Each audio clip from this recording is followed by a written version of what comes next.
Mama, there go that man again. I'm not your father, however. My name is Kevin Barnes. I am the mayor of Chocolate City, the host of Outlaw Radio, Smoking Mirrors on a Wednesday night, Hump Day edition. Tell a friend and tell a friend. The infamous Outlaw Radio is in the building, man. About to do what we do on Mondays and Wednesdays at 7:30 p.m. Central Standard Time until whenever I choose to cut the machine off. I am, however, not alone. I do have some co-conspirators with me, so when you bring up charges on me, everybody got to come to court. Mr. Carter, what's popping with you, my brother? How you doing tonight? Peeps, man. Life is what's popping, man. Life is what's popping, man. I'm just enjoying everything that comes with it. All the ups and downs, I'm taking it all. You know what I mean? And how about y'all? How y'all doing out there? Welcome to Outlaw Radio, where we talk that talk and we definitely walk that walk. Raising vibrations and elevating thought. Y'all better come on in. I'm trying to tell you, I am the black woman lover, the black man's brother, the culture, teacher, hood healer, the ghetto witch doctor. I'm all y'all holistic health and wellness coach, Kamar Carter. I'm also the one who brings you nature natural herbs and supplements and vitality smoothies. Hey, listen, man, it's coming to a kitchen near you or wherever you're going to drink them, but they coming, man. You know what I'm saying? Hey, look, you can find it on Facebook, Nature Natural Herbs and Supplements, or you can go to my health page, Healthy Self, Heal Thyself on Facebook. Ask about me, somebody in that direction. Then you can go to my page, inbox me. I'll tell you how to get your Nature Natural Herbs and Supplements and vitality. Y'all better come on in. Absolutely. Mr. Carter in the building with Nature's Nature Herbs and Supplements. Like he says, I don't think I can say it like him, but y'all better come on in. Y'all better come on in. Hey, Rail, what's good, man? I'm kind of salty because there's no nicknames anymore. You was Railsenio Hall, you was Relly Gangstone, you was Relly Two Chins. What's going on, man? What was my favorite one? Not Mr. Valentine. What was Hugh Hefner? What happened to the energy, man? Don't go to sleep at the wheel on Outlaw Radio, man. Come on now. Yeah, man. I don't know what's been happening. Like now when I log on the StreamYard, it erased the name, so I just quickly type that one in and hop on in. Excuses. I see y'all in the chat room. Give me a chance to get my shit popping, man. Give me a chance, Sean. I'm gonna let you in. He called. Damn, you trying to interrupt Kamar? He's the black man's brother, the black woman's lover. You trying to cut him off? I see Dion. He said shots fired in this motherfucker. Where y'all at? We were a couple minutes late because we were conversing. Conversating ain't a word. We were conversing. So damn. Yeah. You see how this shit is, Kamar. If I'm 2 minutes late, it's people that what the fuck? People texting me.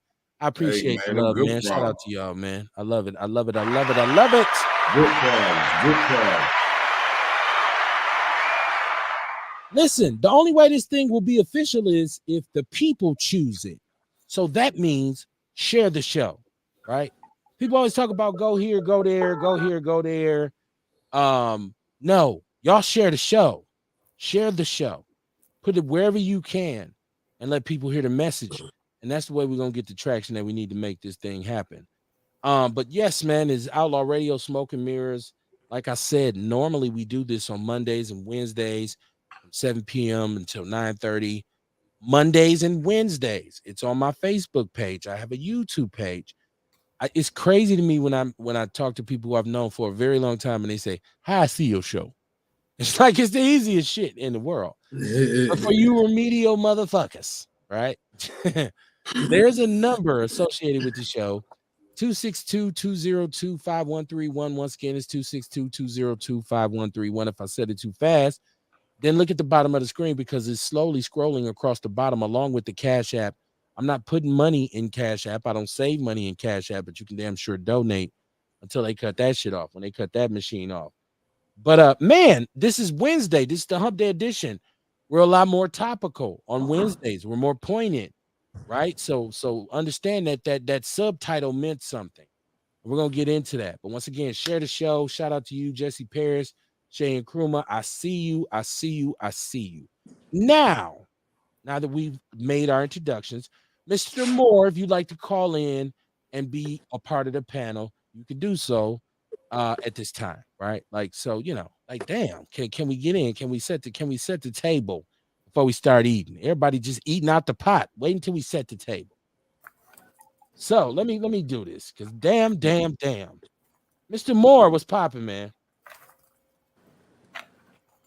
Hello, Sean, are you in? Now all this fussing. He ain't He even. called in and hung up on you. I think I might have hung up on him. You know, I accidentally hang up on Sean sometimes. No, you didn't accidentally hang up on me. You did it purposely. And I'm gonna come see you, KB. Well, okay. Well, let's get What's this going straight. on, brother Rick, Dr. Carter, and Professor Real? How you doing, KB? Well, I see you trying to fight me, bro. Now I'm at the point where you said you're coming to see me, so I'm in preparation mode because I know you and I know how you move, so I'm going to be ready for you when you arrive. Thank you for letting me know you were on your way. Right? Let's go to DEFCON 4 up in this motherfucker. Right? Like, so come on, see me. What it do, family? How y'all doing, man? We are tight tonight. We're feeling saucy. I'm saucy as fuck. Excuse my language. I know. I do that from time to time. I get to feeling myself, right? Not feeling on myself. Get that straight. Not loving on myself in that fashion. But welcome to the show, man. You know, hey, turn your TV down though, because you always got Sesame Street playing in the background and shit. I am not by no TV. I ain't got my grandbaby with me. Don't do that, bro. Well, you got one of them Bluetooth 7 mile fair Bluetooth headsets on or some shit. That Mexican headset. No, because you got a new system and you can add people to the line now. You know now you are high tech and Mr. Rogers' Neighborhood Plus something, man. Like, yeah. Right. Mr. Robinson, Eddie Murphy, the Eddie Murphy version. Mr. Robinson, not Mr. Rogers. Mr. Robinson. Guess what? This morning my wife left me. I'm so glad the bitch is gone. Remember Eddie Murphy did that shit on Saturday Night Live? That shit was hilarious. I'm not saying that personally for me. I'm just quoting Eddie Murphy. Yeah, you better not. I know. I want my wife to come down here and kick your ass. But listen, it's Thursday night. We got a lot to talk about. I mean, it's Wednesday. I'm sorry, it's Wednesday. It's Wednesday, and we got a lot to talk about. Okay. I want to start with why I decided to go in the direction of smoke and mirrors, right? And I thought this narrative fit perfectly because in a city where our leadership is non-existent, okay, and we know smoke and mirrors is a magical term. It's a term in which they say illusions are based on smoke and mirrors. So you go see a show, there's special effects, you thought you seen something that you didn't, there's sleight of hand. And at a time when all of a sudden all the trees in Canada are apparently burning, I wake up to a smoky horizon. Like we all fired up a blunt at the same time yesterday. I don't know what the fuck is going on, right?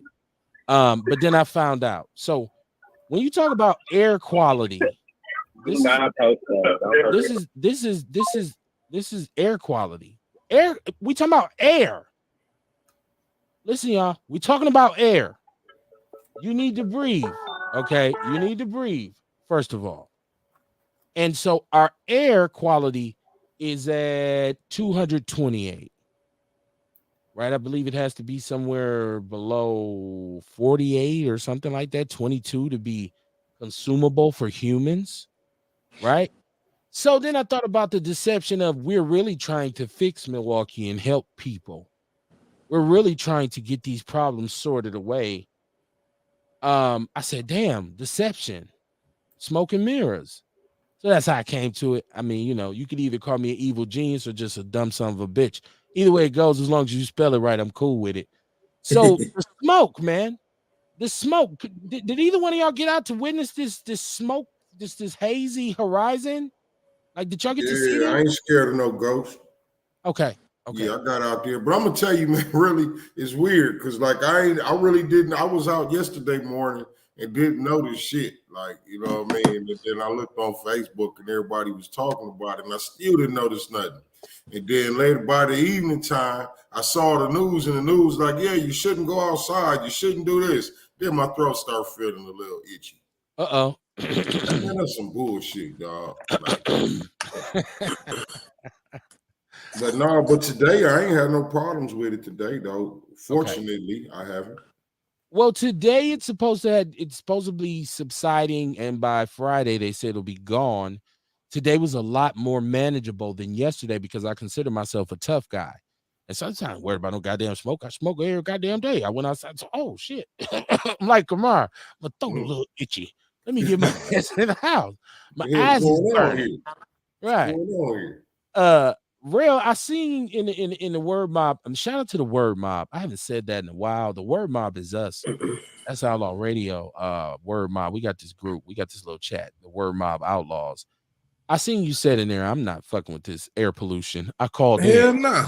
Shit, I done called in since Monday. I'm like, man, shit, I go out there and something happened to me, my job would be posted again before I'm in the ground. They can wait to see me.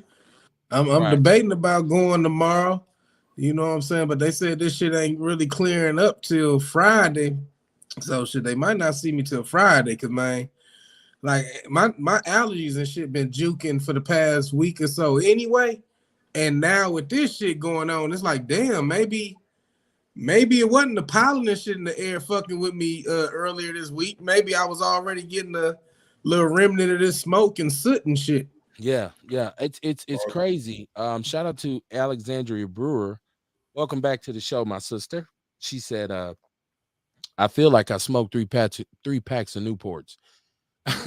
And let me say this, not that to you, but it's Alexandria Brewer. But if you are a guy, let me know. So I won't be because we've had that where somebody comes in and they're using maybe their girl's page, and I get to saying sister this, and they be like, hold on, I'm a guy.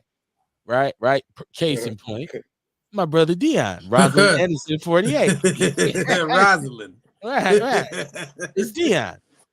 He said, I don't believe it. I don't believe it. I think these motherfuckers put some in the air, but we better stop playing and come up with a plan of action. There we go. Way to get Outlaw Radio started off in the right kind of trajectory. He walked the great from AZ from the mill by way of AZ says the jet stream goes east to west. The fires are in East Canada. How's the smoke getting to the Midwest? Okay. We're gonna talk about that. We're gonna talk about the meteorologic situation of El it. Nino. Right. And you're not joking because that's really a thing. Like we got tropical storms right I now. ain't seen that shit since the 90s, but I heard Well, no, it's it says supposed to back. reoccur every now and Yeah, again. this is the time, real. So you was on point. Oh, With that okay. shit. Yeah, So okay, I yeah. read that where they said we're gonna be battered by coastal storms in the fall. Like going into the fall is supposed to be pretty rough on Oh the shit. coast. Okay. Dion says I want to buy a pallet of water, generators, and other shit to survive if we hit with some type of chemical warfare.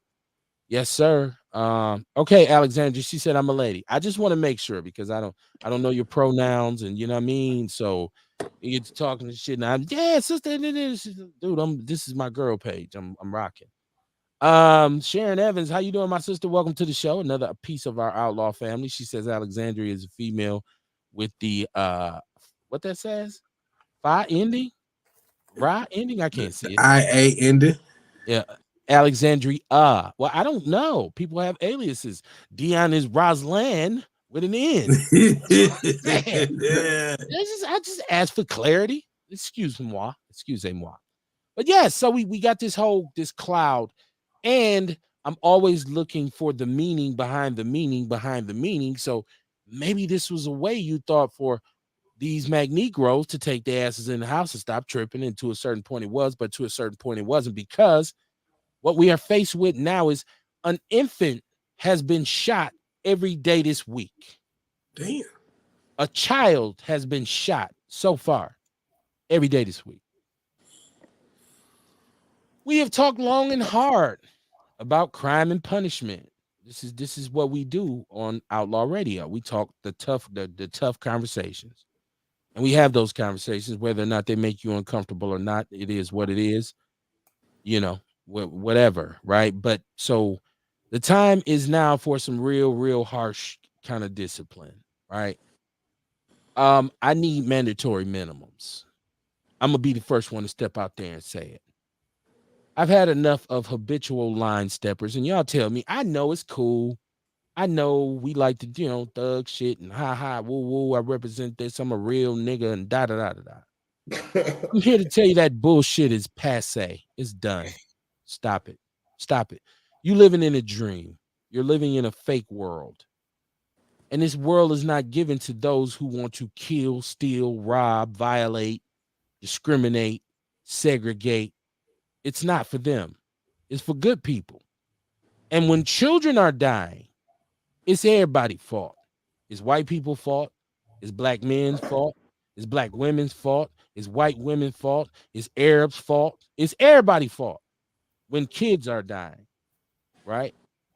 So I'm a little upset behind this, and I'm once again with all the bickering back and forth about a budget and what we can't do DEI and we can't do this and we can't. Ain't nobody saying shit about what's really going on in our city, which is murder, death, kill. Right? You throwing rocks at it. Oh, we need some people to come and tell, and we need a community, and I don't feel like we're holding the police accountable. I don't feel like we're holding City Hall accountable. I think we're in a state of confusion in which we don't know who to blame or who to go to. Obviously, we have no answers. Milwaukee was also just voted as one of the worst run cities in this country. It's in the People's News Network. Go and check it out if you need to see if it's valid or not. One of the worst run, meaning, once again, it echoes my sentiment that our leadership is shitty. Y'all might be nice people, but y'all suck as leaders.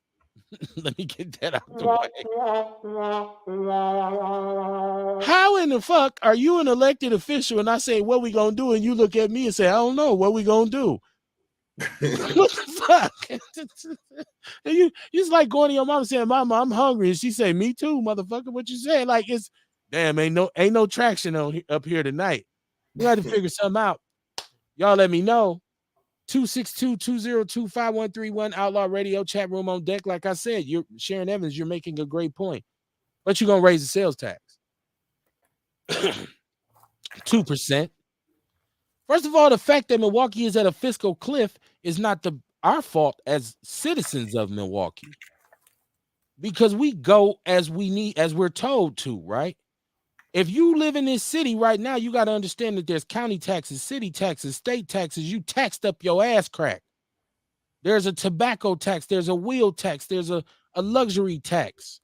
Hell, you still paying tax on the stadium that they now want more money for.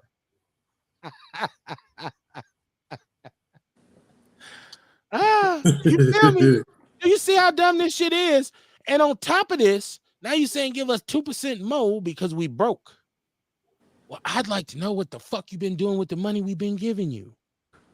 If the state has $100 billion surplus, why are we on our hands and knees begging Madison for any goddamn thing?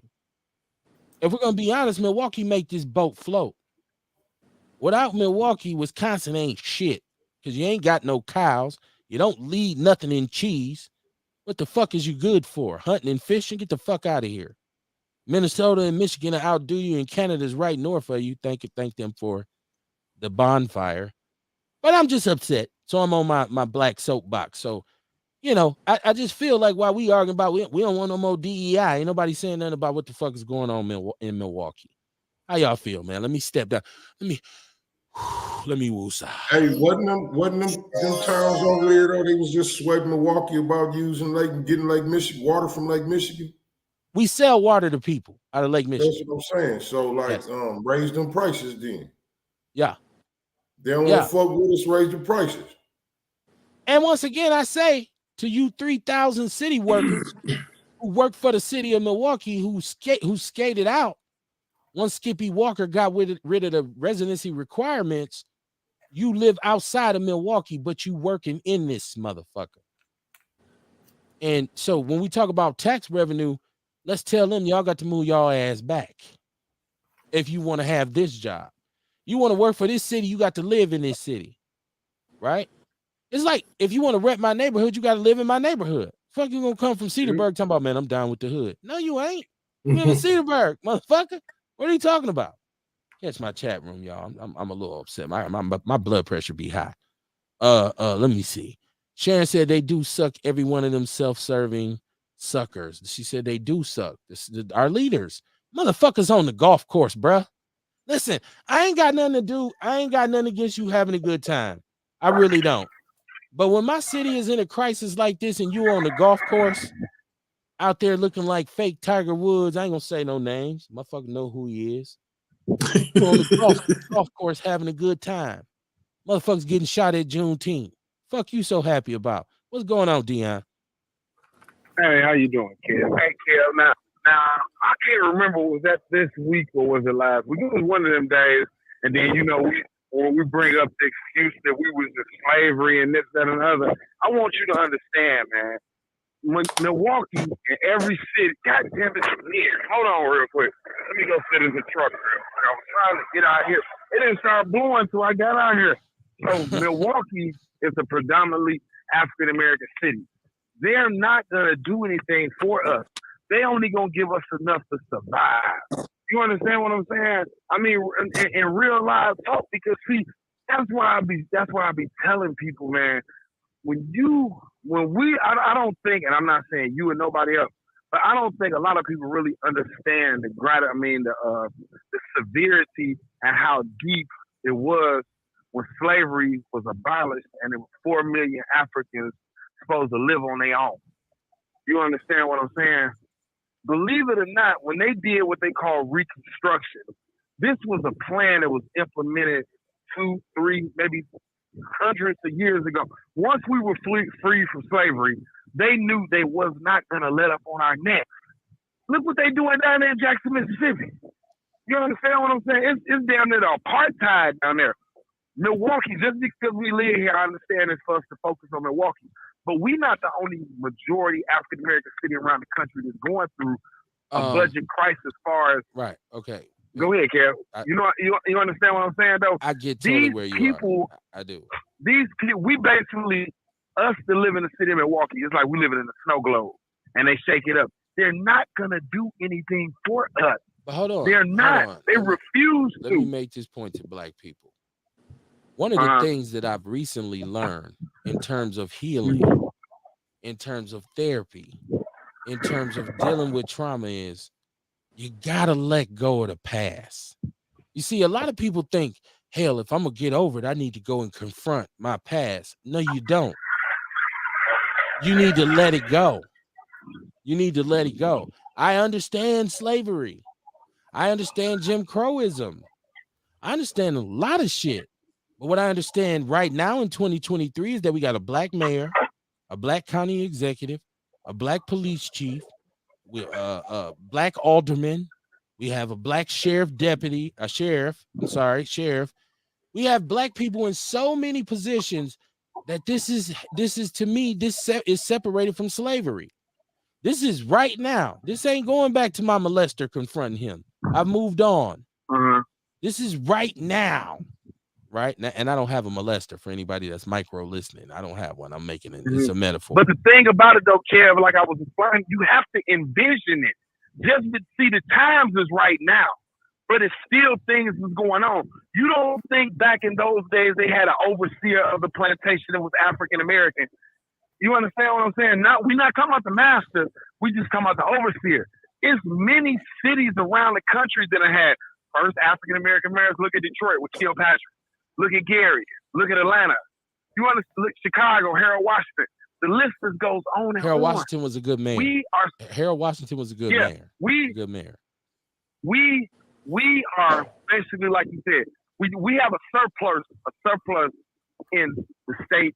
I mean, in Madison of our money.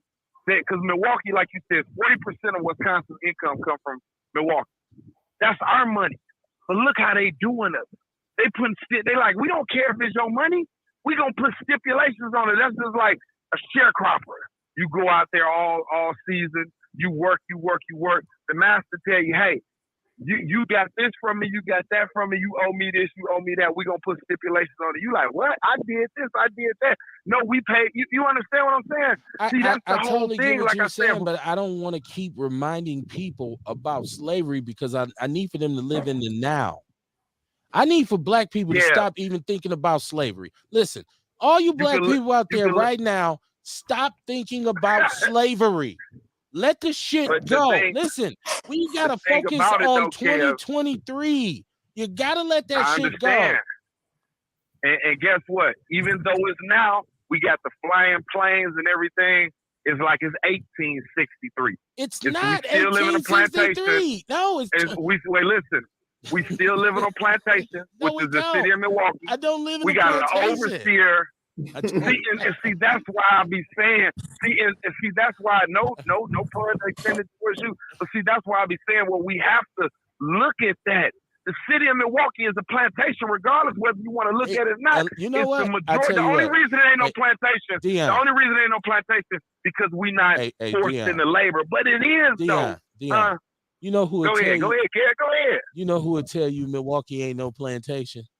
A motherfucker who's really lived on a plantation. This is no plantation, trust me.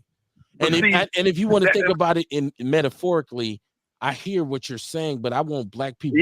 I want them to ditch that though, because some of them don't understand the metaphors. So you can't be thinking metaphorically if you don't even know what the fuck a metaphor is. And I'm not talking about you. I understand what you're saying. I need for them to let it go. That's all. The only thing I can tell you is this. You have a majority of people, which is European Americans, that are in the majority. The majority is never going to allow the minority to take control or even have equality. Is not what what's the purpose of being the majority if you're going to make it equal? This city is 40% black. This city. But this city. The state, 40, we talking about the state. I get it, but I'm talking about what drives Milwaukee politics. The people of Milwaukee should be driving the narrative, and we're not. We're 40% of the city. You take another 10 to 12% that's Hispanic, it's 52%. This is a minority majority city. I understand the state because we're only 8% of the state, Dion. I'm rocking with you. I ain't, what I mean? I know the math. But I'm saying, I know, I feel you. Yeah. This city right here, the main hub, the thing that make it pop, is 52% minority majority. There is no reason for us to be on our hands and knees asking Madison, can you please give me some money? I get rid of equality and diversity training. I won't talk about racism. No, that's bullshit in a city that's 52% minority. I'm putting this on the people. I ain't putting it on slavery. Because if you still walking around, listen, once again, this is the information age. It is fine to understand history. I love history. I'm a historical motherfucker. I love history. But I do understand that a 2023 Negro should be vastly different from an 1823 Negro, a 1923 Negro. We are new Negroes now. This is post-Jim Crowism, post-crack America, what they say, post-racial America. This is a whole new game. The black man shouldn't still be standing here sucking on his goddamn thumb. I blame us. Let me catch my chat room. Go ahead, Kev. I'm about to hang up and I'm gonna listen. Okay, Dion, make sure you pop in with us, man. Make sure you pop in with us. I love sparring with Dion. Dion is he's a real outlaw. Gotta get Dion man. Gotta get him something. Yes, sir. Right. Shout out to Angelica Houston. She says, this is really a great channel. We appreciate the love. Please share the show. If you like what we're doing here, please share the show. Earl Henning said the new black on black crime with them on top, not doing anything for the black people of this city. See, once again, here's the great glamour. The people who are downtown that's supposedly fighting for you as a poor black person in this city are not poor. And they don't live in the community. Aldermen make $95,000 a year, have about a $15,000, $20,000 line of credit to move as they see fit. They don't live in, some of them live adjacent. They're not poor. So they can't think like you. They say, I understand. I'm from there, but you're not still there. Once again, letting go of where I'm from. If I'm still walking around, and I do it in jest, I talk about me being from Capital all the time, but I'm not fighting nobody over Capital. I'm not shooting nobody over Capital, right? I was born and raised there. I'm in a whole other space in my life. Moved on.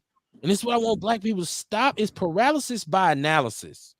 Well, they made us slaves 400 years ago, and we still, at that time, we couldn't read a book. Is that an excuse not to read a fucking book in 2023? They wouldn't let you read in 1852?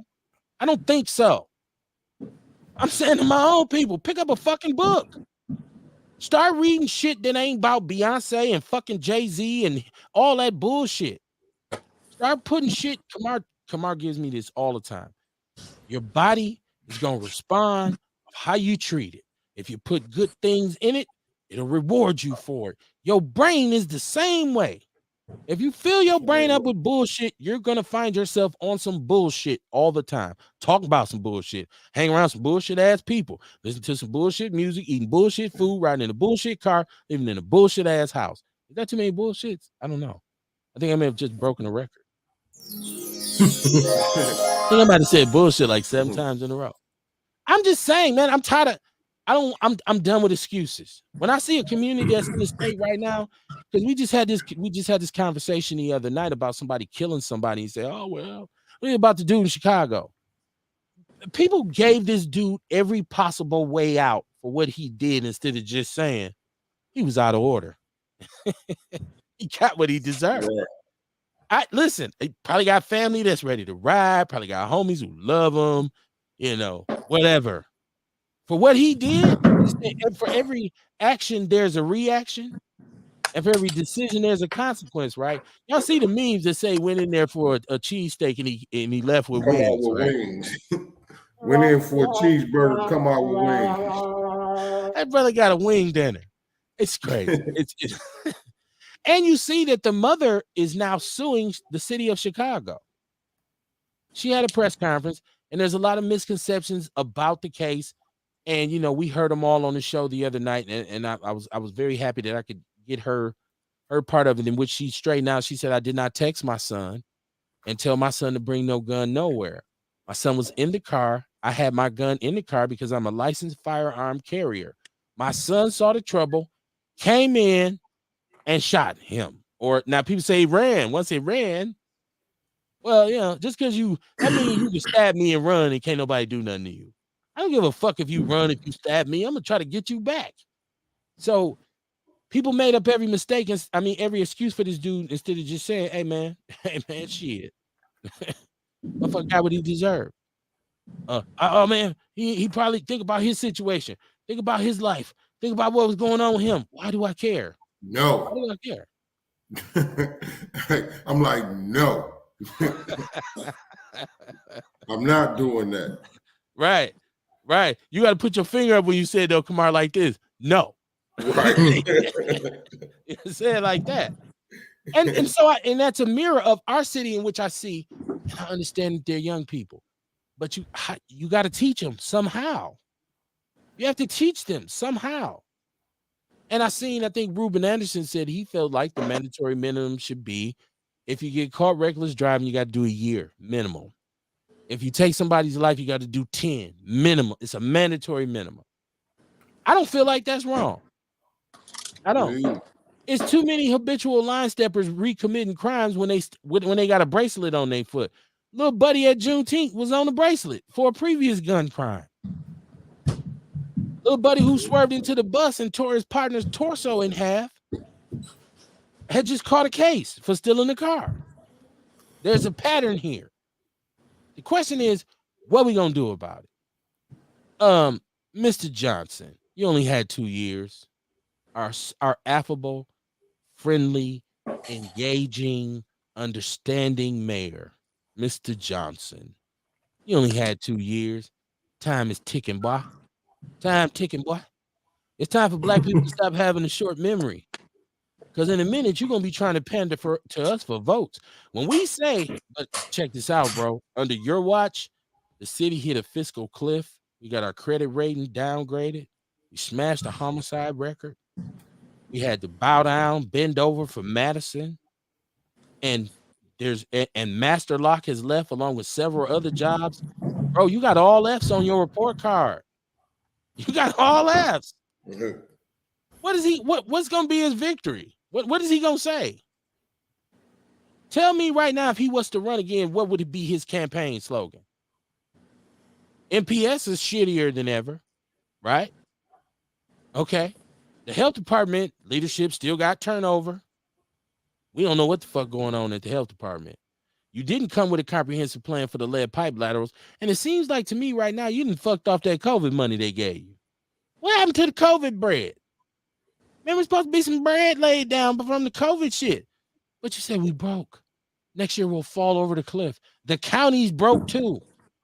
Y'all charge $8 for a bottle of water at the zoo. How the fuck y'all broke?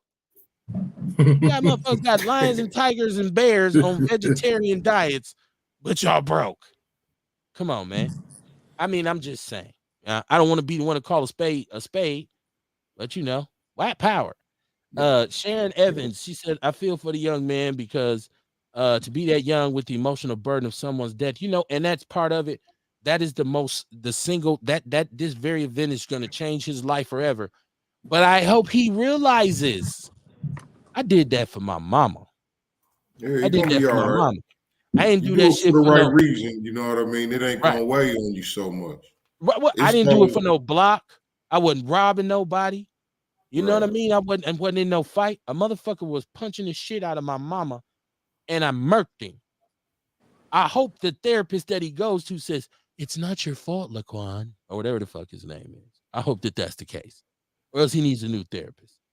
My brother Ruben Anderson is in the chat room. How you doing, my brother? Hope you're doing well tonight. I really wanted to talk to you about this thing you were talking about with the NAACP and really going at them about their lack of effectiveness in Milwaukee. It's just not Milwaukee. Nationwide, what the fuck is the NAACP doing? But if you understand how the NAACP was set up in the first place, you know, if you talk about the Spring Honor Convention and you talk about this conspiracy to keep black intellectuals away from Marcus Garvey, if you've done that deep of a dive into it, then it wouldn't surprise you that it is where it is now. But we had Fred Gordon, Kamar, that was his name at the time he's the president. We had him on here. Yeah. We ran the whole gamut of let's see what's popping with the NAACP, and it was 0 to Nathaniel. That means 0 to none if you're from Capital. You say Nathaniel. That's one of our words. So I seen him saying it's time to take their nonprofit status because obviously the Democratic Party runs the NAACP. Okay. He said he's driving. If you could hit us up, Ruben, I don't know where you're at. If when you get time, because I just want to hear, because I love the way you laid it out. It's in the People's News Network about, because we've been saying this for years. Kamar and myself have been saying, and the NAACP ain't the only group, they ain't the only organization here that's, I don't know, what would we call it? Sitting on their hands with their thumb in their butt. Is that I don't know. How about stagnant? Let's just okay. That's another. Thank you, Kamar. Thank you for cleaning up my sauciness, right? Right. Hey, you was finna get real petty. I feel like I know, you know, we got to get a petty meter on the show. We have to get one, because I tend to do that, for every now and then. I want y'all to know there's a number 262-202-5131. It's Outlaw Radio. Whatever's clever, share the show. Call in, let your voice be heard. Share it. This is a platform where the people can actually speak their truth. And you don't have to agree with me. I go on tangents. I'm an asshole. You don't have to agree with me. Let me get this. Sean Moore, I hope you home from Wendy's because I want to be able to. It wasn't Wendy's, bro. It was a Chinese restaurant, and they fed me some motherfucking meat, and I don't eat meat no more. So I walked about that motherfucker. How y'all doing? All right, I'm back. Okay. Much better now without the people's ordering value meals in the background. Without all them little people in there talking that shit. Right. You trying to say, ain't got no echo. And I knew I hear F young. I'm like, I'm dude. No, that's racist, bro. That was racist. You know, it is what it is.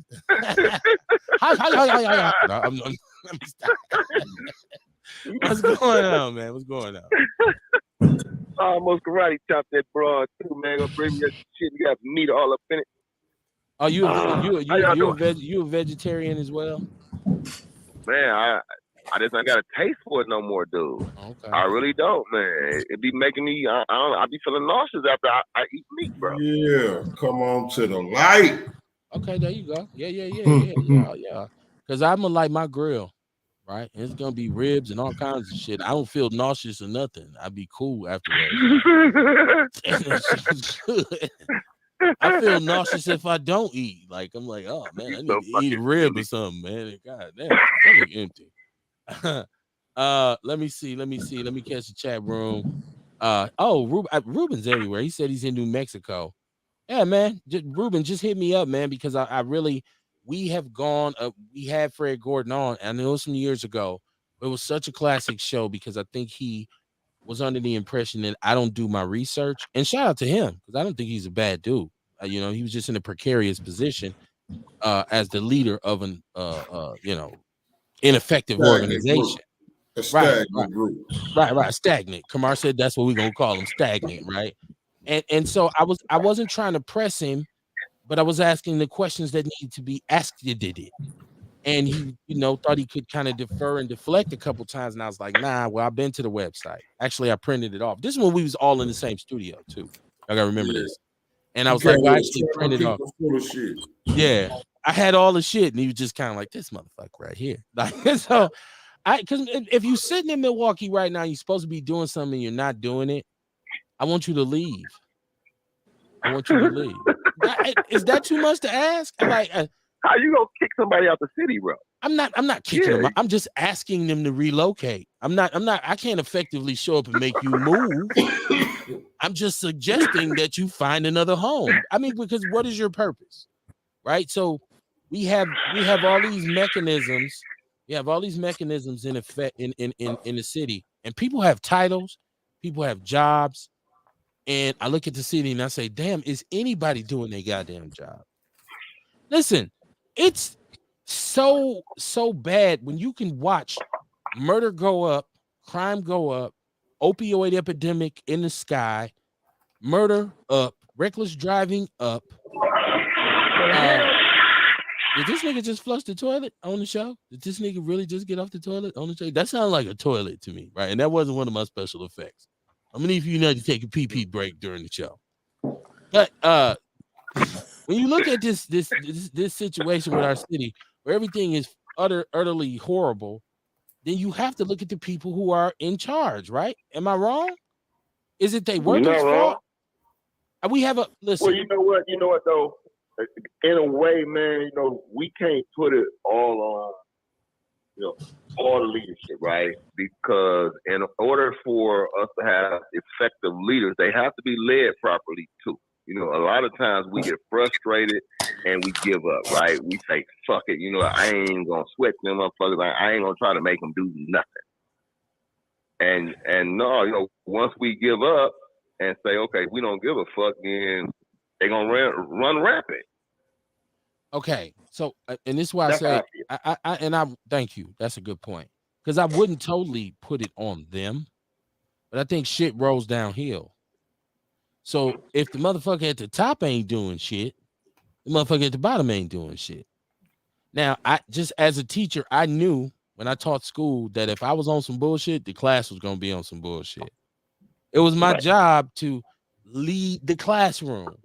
If I didn't have my lesson plan right, if I wasn't prepared, if I didn't keep an ace in the hole, then I'd lose control of the classroom. And I say the same thing about the city.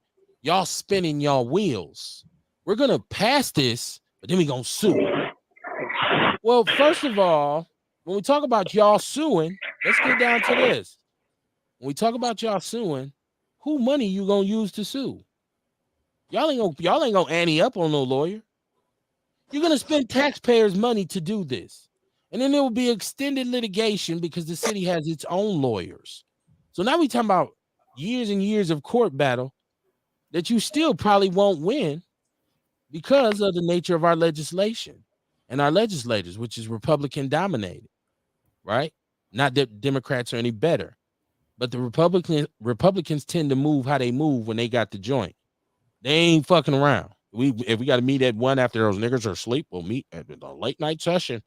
When they wake up in the morning, their asses will be regulated. Ha ha ha, Bill, you're crazy. Bill's a fool.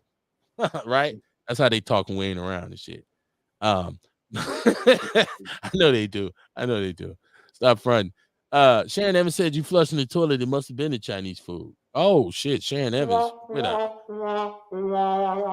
banger on you. She said I was trying to find a place that was quiet, and as soon as I walked in the bathroom, somebody flushed the toilet. So no, it wasn't a Chinese. Well, it is Chinese food, but it wasn't coming out of me.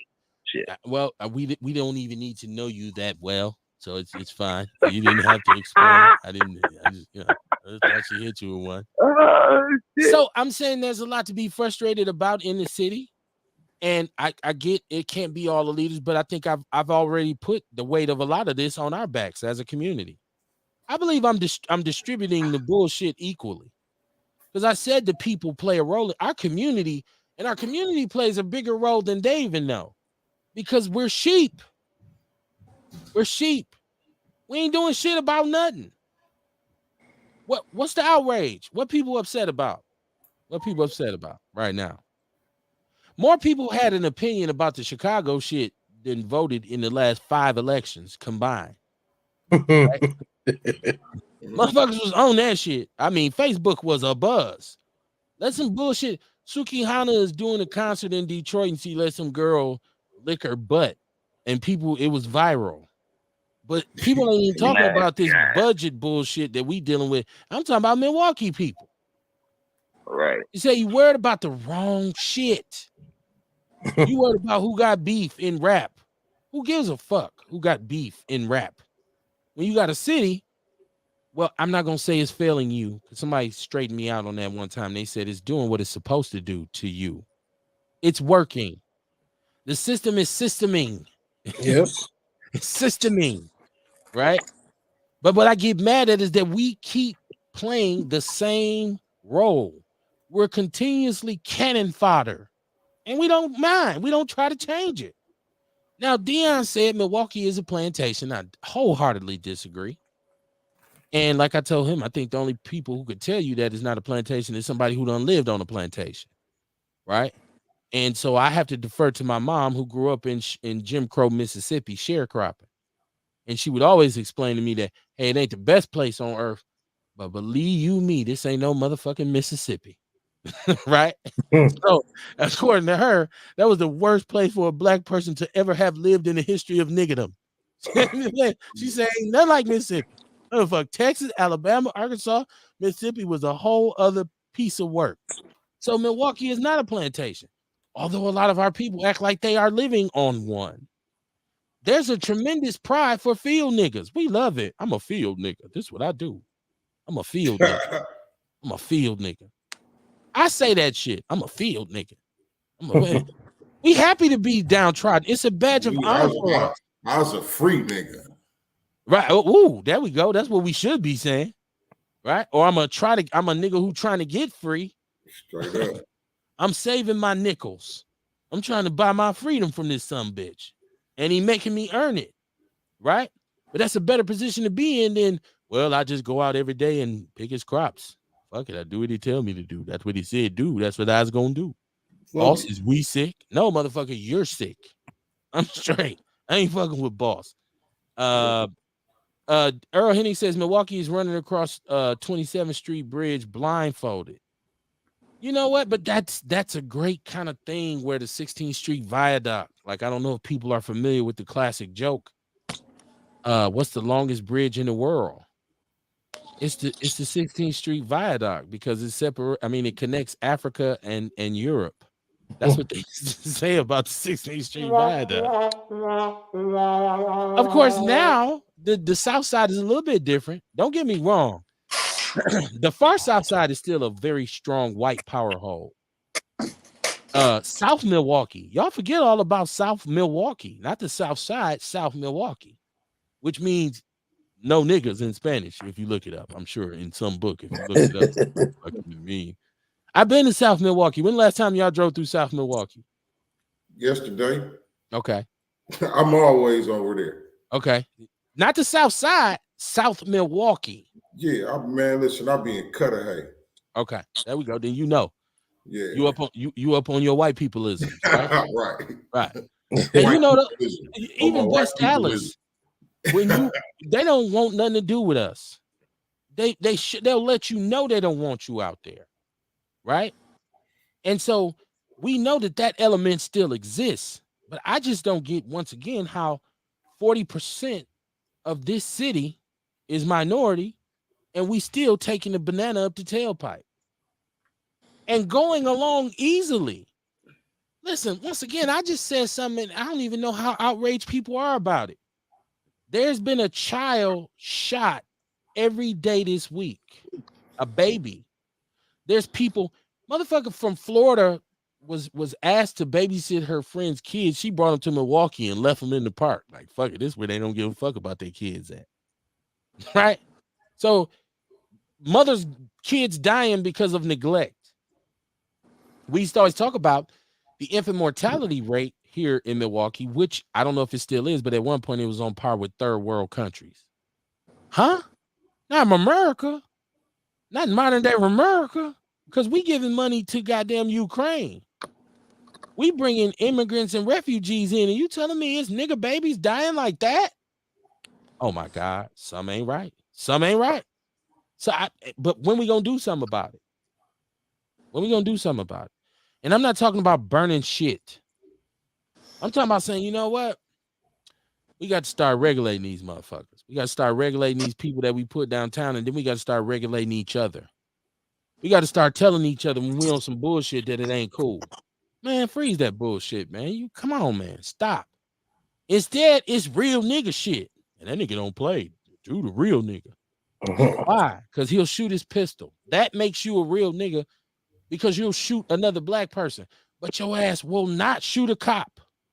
Excuse me. I don't want to wish nothing bad on police. But the most biggest killers of niggas in the hood will run from the police. You'll shoot my whole block up. And when the siren go off, you go to running. Fuck you running now for?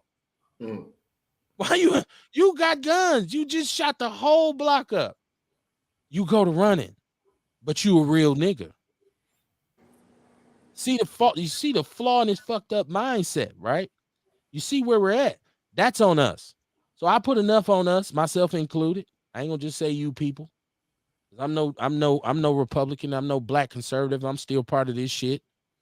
I've raised my children here. So I'm not putting it all on. I'm included in the bullshit. I'm included in it too. I ain't doing enough, apparently. I'm not doing enough through my show. If I'm aware of all this stuff, maybe I should spread this awareness even further. That's where it comes to y'all sharing the show at, though. Right? See how every time you blame something on me, I shift it back on you. Like, yeah, if you ain't doing enough, well, you don't share the show enough, motherfucker. Maybe you should cash app me or something. It's always your fault. I love how I do that shit. But no, it's Outlaw Radio, man. Smoke and mirrors. I'm a little fired up tonight. Excuse me. I don't intend on going long tonight, man. I really don't, because it's not a whole lot that we don't have to go. We don't have to keep beating a dead horse. But did y'all see even Barada? Barada is hiring now. You know, he had the notorious slumlord Barada. He had these issues with the city, right? And there was litigation, and the courts sided against him. He put up these record numbers of evictions during the COVID pandemic, and he wasn't supposed to, but he didn't give a fuck. You see, what he's doing is pilfering the city for their chief inspector. Y'all see this shit? What he's doing now is he's giving positions to city inspectors, former city inspectors. Wow. He just got one of their top inspectors, Brother Blunt. His last name is Blunt. He's now working for Barada. He was the city's chief property inspector. He was over special enforcement, which and it's supposedly Barada is one who has to be dealt with in a different way because of his size and his scope. This brother was making $90,000 a year from the city. And he had been there. Let me see. He had been there 16 years. Barada got him away. He's working for Barada now. So if he's making 90 for the city and he's been there 16 years, Barada's giving him what they call young folks call a bag. Right? Oh, yeah, he's giving a bag. Yeah. So now you niggas who complain about what Barada's doing to you will have no case because he got the chief city inspector that's going to tell him how to avoid all illegalities. So rest in piss, po ass nigga. Right? Keep complaining. We'll evict your broke ass. This is what's going on in our city. And at the same time, our county executive is saying, well, shit, move to affordable housing in Waukesha. Excuse me? You know, my brother DC is touting that affordable housing program in Waukesha. I mean, not No, I Waukesha, didn't. Wauwatosa. He's saying, I'm sorry, Wauwatosa. Oh, wow. So, Yeah, he's saying, I ain't gonna live in Wauwatosa. Shit. okay, well, good luck. I think they got rid of Mensa, so you might be safe now. They did. That's why I go. Right, Shit. right, yeah. Going out there. Yeah, good luck. Fuck Wauwatosa. I'm gonna be out there. I'm like, hello, guys. How are you? Right. Can I be one of the first ones to say that? Can I say fuck Wauwatosa? Can I say fuck Waukesha, Glendale, I'll stay out there Kenosha, because Whitefish Bay, Oconomowoc? Give me another one, y'all. Sheboygan. Fuck them all. Especially with the way we getting treated, the way Milwaukee is getting treated by Madison. Fuck all y'all. Right now, we should see that it's us against everybody. That's why I say Milwaukee versus everybody. Right? If we sharing our water with you motherfuckers, if our tax revenue is driving things, and you tell us in order for us to help you, you motherfuckers got to stop doing diversity, equity, and inclusion trainings. If the University of Madison, and think about this is supposed to be a thing too. Madison, the University of Madison is based on what's supposed to be called the Wisconsin idea. Do y'all know what the Wisconsin idea is? You're about to share it. I am. Thank you. Thank you. Kind. I wrote a song about it. Like the head, here it go. Yep. So the University of Wisconsin-Madison is one of the top research universities in this country. They are at the forefront of stem cell research for years and years and years. A lot of the top research, a lot of the top scientists, whatever would have you, have studied at UW-Madison because it was founded on a thing called the Wisconsin idea, which meant we're going to take our university and through learning, knowledge, understanding, science, research, we're going to serve the people with that knowledge, right? That's what we're going to do. So the University of Wisconsin has said, no, we still going to invest in diversity and equity and inclusion and talking about the real, what's real. They're about to potentially lose $32 million in funding. I'm no champion of the University of Wisconsin because of, I think, their minority recruiting. They racist, right? But I'm saying at the same time, what happened to the Wisconsin idea? I thought that's what you was born on. I thought you was based on. Y'all Google that shit if you think I'm lying. Can't don't know what the fuck you talking about. Ain't no such thing as that. That's for MATC. Go look it up. This is the Wisconsin idea. Go check it out. Earl Henning said, fuck white Wisconsin, Whiteconsin, what do you always call it? No, everybody, everywhere except Milwaukee. I say fuck Wisconsin. I say everywhere except Milwaukee, because this is where my people at. Mikey Davis, how you doing, neighborhood, man? Neighborhood. One of my brothers. He said, what up, Ken? Mikey, say that again, Sean. I heard me, huh? I said, can you tell Mikey to call me? Somebody told me something going on with Cuckoo Cow. He can hear you. So you just told him yourself. I said, so yeah. Right. Sorry about that. Right. Juice Lady in the building. What's going on, Courtney? Hey y'all. How y'all doing today? Peace. We are good. I'm ranting as usual. It's Wednesday night. Okay. What you ranting about, Kev? What you ranting about today? A little bit of everything. Show called Smoke and Mirrors. We had this tremendous overcast, hazy, lazy air pollution situation for the past few days. And then we say smoke and mirrors in terms of that being what you call what illusions are based on. Smoke and mirrors. When you go to Vegas and you go see a magic show, it's not real magic. People say, well, how do they do that? They say, well, smoke and mirrors. It makes you look one way when they do something on the other side. And then when you look the other way, they do something on the other side. And I feel like that's what our leadership is, a bunch of smoke and mirrors. Let's have a press conference. I'm so outraged about the murders, the shootings at Juneteenth. Tragic. And we don't stand behind this. We don't support this. We know we need to do something. Somebody should say, hey, what you going to do about replacing Master Lock? Because that's more jobs gone. More tax revenue loss. Well, I tell you what we'll do. Every time a company leaves, we'll raise the taxes. Let's tax the shit out these poor ass people until they move and we can gentrify this motherfucker and get it back white like it used to be. I don't know if y'all Where they know moving to, Kev? Well, who you talking about? Who's moving to? The niggas. Where they moving to, Kev? Wherever they tell us to. Wherever they tell us They to. moving out by you, Kev. That's what we coming on your Nah, block. because the Mungs ain't gonna have it. The Mungs ain't having it. The Mungs, oh no, you not come out here. No, we don't want you here. You go out further. Bro, that is so racist, bro. Yeah, you go to Walla Costa. You see, Curly got housing development for you. Bro, that is so racist, Oh, look, thanks, Kev. bro. That's what I was looking for. Bro, It was. I'm offended. Oh no, homeboy. My auntie- You know hip hop out We here. don't want you here. Courtney, how dare you? Pretty soon, Look, we don't want you here. it ain't gonna be long before they start saying Mung power. Mung power. Your ass gonna have to go. Fuck the bullshit. Go ahead, Sean. Yeah, I'm offended. My auntie is an Asian. How you doing, And Auntie? I'm offended on her behalf. We love her, Sean. But we Nobody- still have fun. We still have fun, Sean. Nobody eats more pho than me, right? Like, so I can say no. Wow, that's even so- more racist, KC. I love fun. It Man. tastes like it's cooked with love. Goddamn it, you taste the love in it. I Ramen fuck with noodles mom, on man. steroids. Don't do that. Yeah, man. Don't do that. Beautiful, man. What the fuck you talking about? Next, you're gonna be like, I don't give a fuck. Right. Nah, man. No. See, we wasn't even thinking that. See, look, that's you. Look, that's you, Sean. Talking about she don't give a fuck. Right. Your auntie gonna be mad at you. Don't call me no more, Sean. You have family. Look, You have Hold on, bro. Hold on, bro. Because he really talk like that, and that's not cool. I know like your friend. I am well a car smart ass. I know like him. He an asshole. Yes, I am.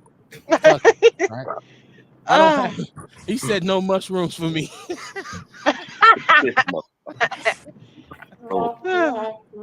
Woo, Lord have mercy. I had so much fun with this goddamn microphone. Nah, I mean, it ain't no. Well, the West. I live on the northwest side, right? And like you would think, well, this is the perfect place where people say, "Well, I'm gonna move." No, because this community is being purchased as we speak. I'm being serious. A whole school that they flipped and turned into their complex. I used to drive my RCs up. That was my spot when it was the MPS building. When it was Morris. Morris is the first school I ever taught at, right? I used to be up there, take my son, and you can't get in that motherfucker now. It's a soccer field with AstroTurf, and right across the street is their own grocery store, right? Yes. They got And so they many live- grocery stores that we don't even know about, ducked off in the community, man. They are Man. taking over low key. Yes. They live all around me. They come out every day. So, brother, how you doing? They say, "What's up, Yes. man? How you doing?" Power to my people, right? Yeah. But the Latinos are the same way because they taking over. Anytime I go to get my kids from over there in the Concordia Burlite area, man, there's so many of them fixing up them houses right now. Goddamn That's right. they cribs. Oh, they taking over the hood. It's Latinos Latino. over here too. It's like Yeah. they over here too. They Gonna fix that shit up for themselves. This is our house now. We got it. See, Like, damn. everybody's doing what they need to do except us. Yeah. Right. The moral of this story is Right. everybody doing what they need to do except us. We Yeah. can make fun of them. Listen, you need to take your lesson and you need to take how you do this from the Jewish people who live off Roosevelt. Yes. As maddening and as chaotic as our city is, it's a whole Jewish community sitting right smack dab in the middle of it, and they're untouched. Got their own schools, stores, everything. Walking through the hood with big yarmulke energy. Yes. Yep. And you better not fuck with them. Beautiful homes, everything. Now, the neighborhoods around there, we fucking each other up because we real niggas. You don't hear no Jews saying, "I'm a real Jew. I'm a real Hasidic." They don't say that shit. I'm a real Hmong. I real Hmong. You know, they don't say that. That's us running with the dumb shit. That's us running with the dumb shit. So I do put it on myself. I do put it on my own people. He said they're taking control of the opportunities, which is the absolute same thing that we could do. Because guess what? While we keep hanging our hat on this race, oh, you slaves, you segregated. Martin Luther King, his rap name, Michael King, and his whole movement, right? Don't get me started on that shit.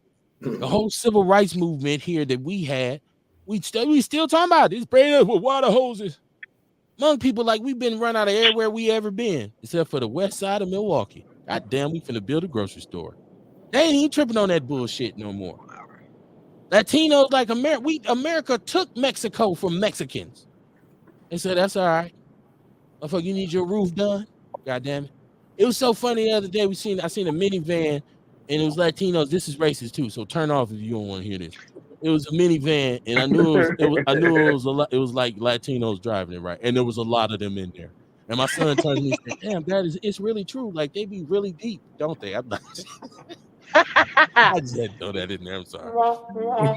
Deep on your ass, yes. That shit is not funny, KB. Don't be making those jokes. Say, what's that, man? Hey, you got pets, KB? Huh? Do you got pets? Cats or dogs or anything? No. I hate cats, and I don't have the space for a dog. I'm gonna give me a dog. You but better not get none, because they gonna take your shit. They gonna take your shit, invite you over, and feed your pet to you. Keep on fucking with them people. But I'm racist.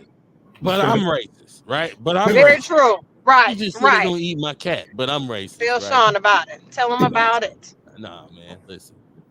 I'm just saying, and listen, if they can't take a joke, it is what it is. Fuck them. I mean, you can't take a joke, man. Don't listen to my goddamn show. Cause like I said, I don't talk shit to black people enough. You thought I wasn't gonna say nothing to your ass? Get the fuck out of here.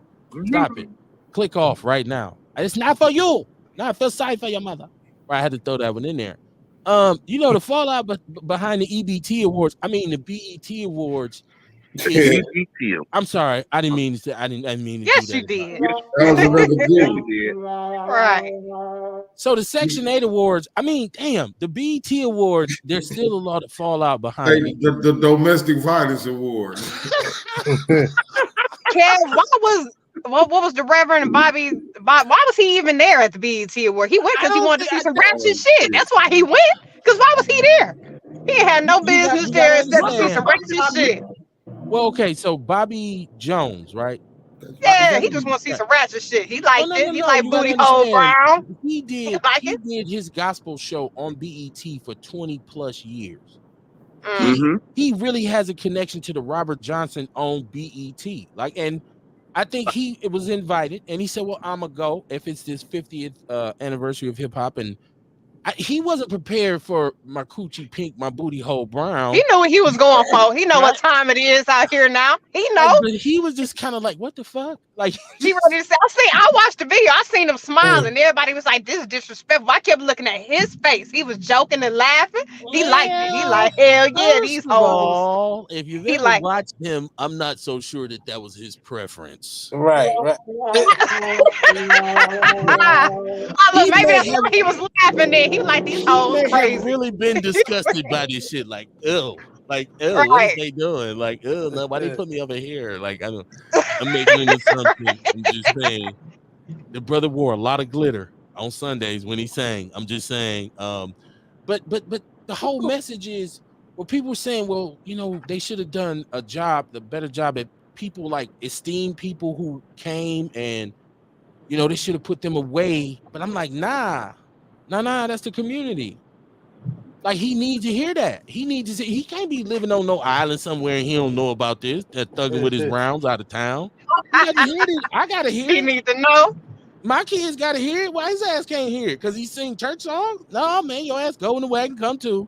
And she was standing up because I don't think she was nominated for shit, but she figured out how to get her music played, because when they played it, the crowd went off. There was pregnant twerkers all of a sudden. I was like, this shit looked like you know, the Milwaukee Mall on a Friday. I don't know if you ever been to the Milwaukee Mall back in the days, but it was like the EBT awards. I would say this, okay, because I heard a bunch of different opinions because I live in the pie-verse. Kamar, you feel me on that? You know, we go on YouTube and we go through, we filter through it, right? We say we chew up the fish and spit out the bones, right? And I seen where people saying, well, you know, this is the culture has changed, and you got to respect young people's right to kind of, you know, do what they do. At least they weren't on the streets killing and robbing. At least, you know, they're getting money. It's employing people. How about I respect they right, but I don't respect what they doing. Okay, there you go. Right. Yeah, Kamar, that's a beautiful way. That's a beautiful way to take it in, because while I do respect their right to be young and wild, because I'm telling you, when I was young, I was a pretty wild individual. I wasn't walking around saying, "Hey, man, we got to make sure we don't misrepresent Black America." And but I already had a sense of my blackness, anyways. Just thank God to my mama. I had a certain way that I knew I had to carry myself. I still did a lot of ratchet shit. I mean, we love the ratchet shit. We do. And that's what they say, art imitates life, right? Or life imitates art. We don't know which one it was, but what was going on in the BET Awards looked like what's going on in my city. When I see her standing up doing that, when that song plays here, a lot of young ladies, they get up and they say, "Yeah, I'm out of town thugging with my rounds." When Sukiana is famous, her song is called "Eating That." This is a young lady who actually has a song where she says, "Eating that ass." That's the name of the song.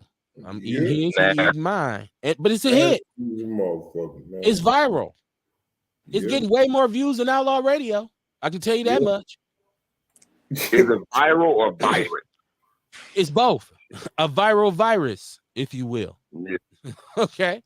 And one of the comparisons that was made was the top tier Black stars don't come to the BET Awards, so there's no Denzel, there's no Don Cheadle, there's no Samuel L, there's no Beyonce, right?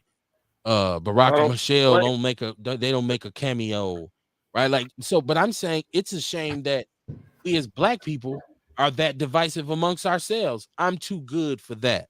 Because maybe if Denzel's there, he can say, "Hold on, whoa. No, don't do this over here by me." Denzel got the clout to say that, man. Say that. You know what I mean? Like I said the other day, you know what I mean? They probably just don't want to be around that toxic shit no more. It ain't the same. You know what I mean? Like if I was going to the BET Awards every year since we was watching it when we was younger, you know what I mean? Like I don't want to be there no more. I don't want to be there with all the bullshit. Or I don't want to have to listen to all the shit I don't agree with. But like is it more? I watch YouTube so I can manage what I watch. Okay. You know what I'm saying? So like it may not even be nothing disrespectful on why they ain't going to the BET Awards. It just may be that it just done got too far away from them. Okay, but we talk about leadership, right? I gotta stay in the toxic shit. Well, at least come for leadership purposes. Man, no. No, if they ain't listening, they ain't listening. Kid. I ain't finna go sit through that shit. You fuck them kid. I'm sitting in the audience. Who listening to me? Once again, I think Denzel has enough credit to be able to say, "Hold on, y'all. Look, we got an esteemed brother over here. I need for y'all to move." Like people say, "Oh, all right, Denzel." Right now, if DC Young Fly stand up and say, they're gonna be like, "If you don't get your ass out the way, we finna get turned up." I'm just saying, I feel like when the people who supposedly matter abandon the rest of us, then you know it's all downhill, right? And man, they fuck around and jump jail. You said they go to jail. I said they gonna fuck around and jump Denzel. Denzel about don't do that by me. Man, they ain't gonna do shit to Denzel. They're not gonna do shit to Denzel. I promise you. I mean, but then once again we get to this. Well, I ain't gonna go mess with my people because I'm scared of them. Boy, I ain't messing with the young folk. Like, how many times you gonna tell a motherfucker? How many times can you tell somebody something, man? You know what I mean? Eventually, you know, look, all right, do what y'all do. Like I said, I respect your right. That don't mean I gotta partake. Right. Okay. I just think it's more than one way to skin a cat. And before you didn't really deal with the stupidity until the Source Award. You know what shit. I don't think we got to be at the award show to talk to him. That's true. It's obviously okay. Kamar, would you agree with this? When you watch the whole scenario, isn't it obvious that some leadership is needed? Definitely. Somebody needs to step up and say, "Hey, man, enough is enough." Right? Like we got to change the direction of this. Hey, Buster did that. I watched the clip of his his speech. Okay. His lifetime achievement speech, and he talked about that. Like, man, look, we trying to teach y'all something. You know what I mean? We showed y'all how to get to the bag. I didn't listen to his speech, so thank you for Yeah, man, enlightening you me. gotta listen to it, man. He gave it Okay. to him, man. That was one of the Okay. coldest acceptance speeches. You know what I'm saying? They I was gave him hearing 2 it. minutes. He went way over it. Yeah, I was hearing that he was saying something about we gotta dress like he was saying we gotta be here, we gotta dress like them. I'm like, nah, we don't gotta do that, bro. We going back to that friend or father figure again. I'm not trying to dress like y'all. I don't think he was saying that, kid. Okay. Just check it out though. Just I'm gonna check it out. up. I'm gonna Yeah, check it man. out. I thought it was dope, man. The speech, like, I mean, if I was a younger brother, like, shit, man, I would have to stop and take an ear to him for a second. Okay. Dion says they opening the door for homosexuality. He said I used to go to Glory Days, but I don't go no more, so I can understand why they don't attend the BET Awards. Plus, their tax bracket is different. Okay. Anybody can get it. Black people who don't give a fuck. I hear you, Earl. Listen, I understand about okay, so there's places I don't go anymore. Not because my tax bracket is so much greater, just because I don't have the desire to be in that environment or that element anymore. Right. However, if there's a situation where if they did like, dedication for somebody in the neighborhood and they was gonna give him or her a plaque and it was gonna be a big deal, they were gonna have a ceremony, I would go. I would show up and say, hey man, and if there was anything crazy going on, if I could, I'd say, hey man, y'all need to chill out. They'd be like, fuck you, nigga. I'm like, all right, well shit, security. Right. But I would still go and I would still attempt to. I guess what I'm saying is it ain't time for nobody to give up on them yet. As bad as this looks, it's not time for us to give up on them. I really don't think nobody gave up, but you know what I mean? I just think it's more to like, you got to pick and choose the places you allow yourself to be. Okay. You know what I mean? I just think it's more to that. Because, you even the same people who we talking about, you see them on different interviews and stuff, speaking to younger people, and you know what I mean, talking about what's good for you. This is what you need to be doing, man. You need to get on this money. You need to do this. You need to, you know what I'm saying? So like they talking to them. Jay-Z, you listen to one of whole that one album he did, that shit, that's what all they talked about through the album, about getting your money together. I still think there's a need for some wisdom here. And I get it. And I'm glad you kind of enlightened me because I didn't listen to Busta Rhymes. I didn't watch the whole thing. I couldn't, in all honesty, it didn't feel good to me. It wasn't See a what good I'm saying? So why would you want to be there? But if there's an opportunity for me to go, nobody's gonna listen to me. But if there was an opportunity for me to go, if I'm Denzel, first of all, I'm not Denzel, right? I'm not, Samuel L. Right. But I think it's important for them to lend themselves, because if they'd have been involved with the planning of it, then I think it would have even been set up even better. The fact that it's their hands off, like, nah, we ain't even messing with y'all. I mean, they singing Pound Town to Dr. Bobby Jones, so I don't think they really give a fuck about leadership. I mean, Bobby Jones was there to tell them about Jesus, and they singing about. He wasn't. Did he get an award? Did Bobby Jones get an award? What was he? I mean, why was he there? Let's ask that question. Why was he there? He had to know who was gonna be there. Was he there to see a little something? Was he trying to throw some dollars? What was he there for? He looked disgusting to me. I don't know if he, I don't know if he was really offended or whatever. I just know, to me, just the blatant, because she was kind of like, the way she was doing the song was like she was directing it at him, like she knew who that was, and she was like kind of doing it. But I feel like she was shooting her shot. She was just clout chasing, trying to get this song to jump off harder. Right. She's trying to get that's all it was. Like, I don't even know how she made it to the audience. Like, the song it's just like one of them TikTok famous songs. So she probably was out there scouting for management and a real opportunity or some shit. Yeah, she made her mark too, because she sure went viral. She sure went viral. That will never be forgotten. That will never. Well, Let's that Go song Live been is doing numbers for like the past couple months now. That's every woman. Well, now I ain't gonna say every woman, but plenty people on TikTok done got they got that song at least on one of their videos. he says, Earl Henning said, why you getting twisted? Preachers love pussy too.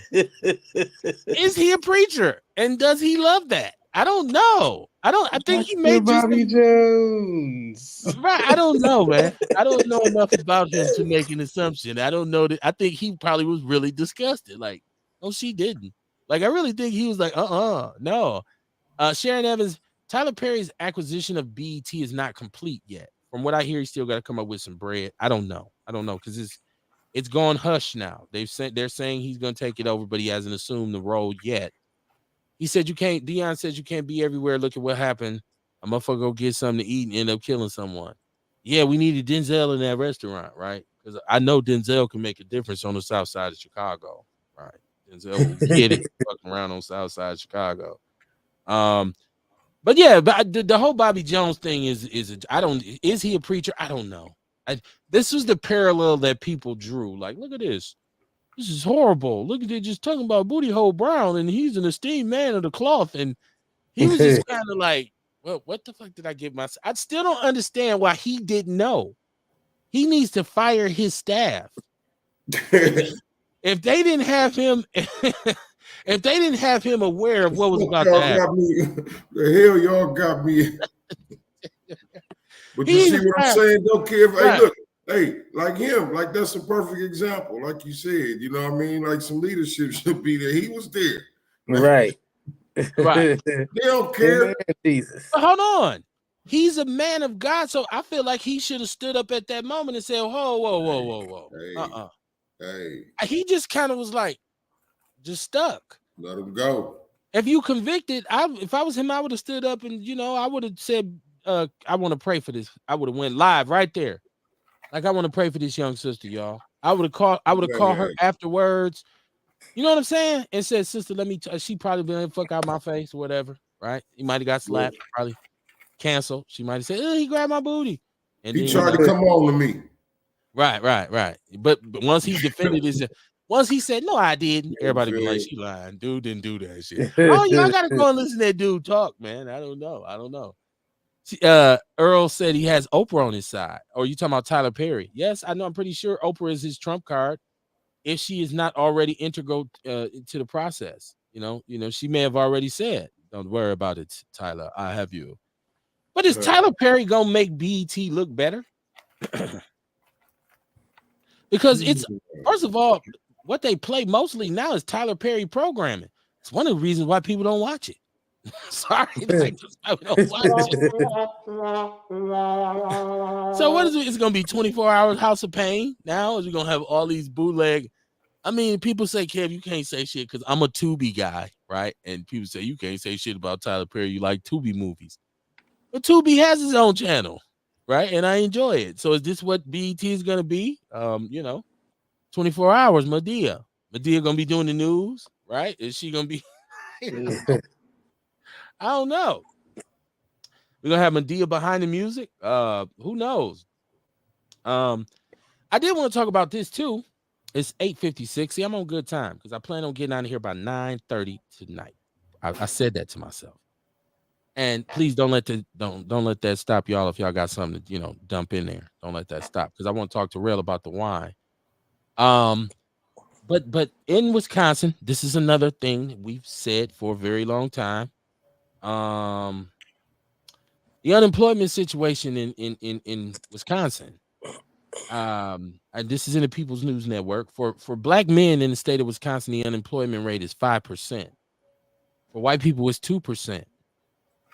The median income in Milwaukee for a black family is $29,500, and for white people, it's $60,000. So once again, I go back to the dire straits that black Wisconsin lives in every day, and still no outrage.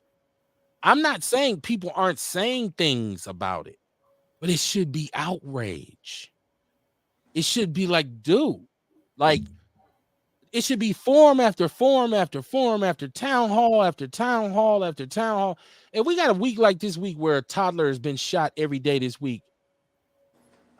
Where's the outrage? There may be vigils. Shout out to you if you were attending a vigil for those kids. But I feel like this should be a situation where the leadership is brought and held to task. Bruh, how much? I'm gonna do something I never do. How much are you paying the Office of Violence Prevention? Because I'm hearing them say put resource officers back in school instead of putting the violence preventers into the schools. I'm hearing them say we don't know what to do about our schools, but you got a whole organization that's predicated on preventing violence, and most of the violence is amongst young people. Am I a fucking genius when I say, well, maybe you should put OVP in the schools, official offices, intensive programming, case management if you have to. But if you're going to use taxpayers' money to prevent violence, it should be put in the right places. Maybe they need an expansion of their money to have actual stations, a OVP station. And some of them going to have to take the bullet and say, I fuck with the cops. When you see us out here, we backed by the police. Because what that's going to make dudes do is scatter when they see them coming. You see what I'm saying? As this, I'm going to be Park Street. I'm going to sit there and watch a murder. And what was we told? They had a directive to remove themselves before the police came. So if you... Hold on, bro. Hold on now. Don't, here you go take a shot to me again. Don't take no shots at me, KB. I forgot you was on here. How did I take a shot? I forgot. What because that was the agreement the ambassadors had with the city of Milwaukee. Okay, my bad. Right. Thank you. My bad. I hope I missed. Okay. So what is their directive then, Sean? What are they supposed to do? Because there's a thin line, and forgive me for putting that on them, and it was on y'all. Honestly, I don't know what their directive is. Obviously, it's not a good one because ain't shit changing. Okay. Okay, so we on the same page. Alexandria Brewer, she said what I missed. More ranting, more shit talking, more me talking shit, insulting people, being an ass, getting this shit off my chest so I can sleep good tonight. I feel better once I say some shit, right?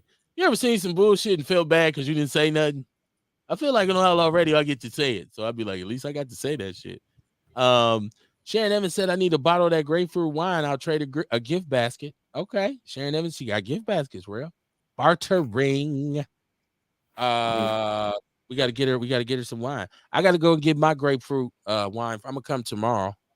It'll be my day off, leading into a very suave weekend. So I'll give me some tomorrow. Hopefully this air pollution will have started to subside and I can sit and water my garden as I partake in an adult beverage, right? Amongst other things, right?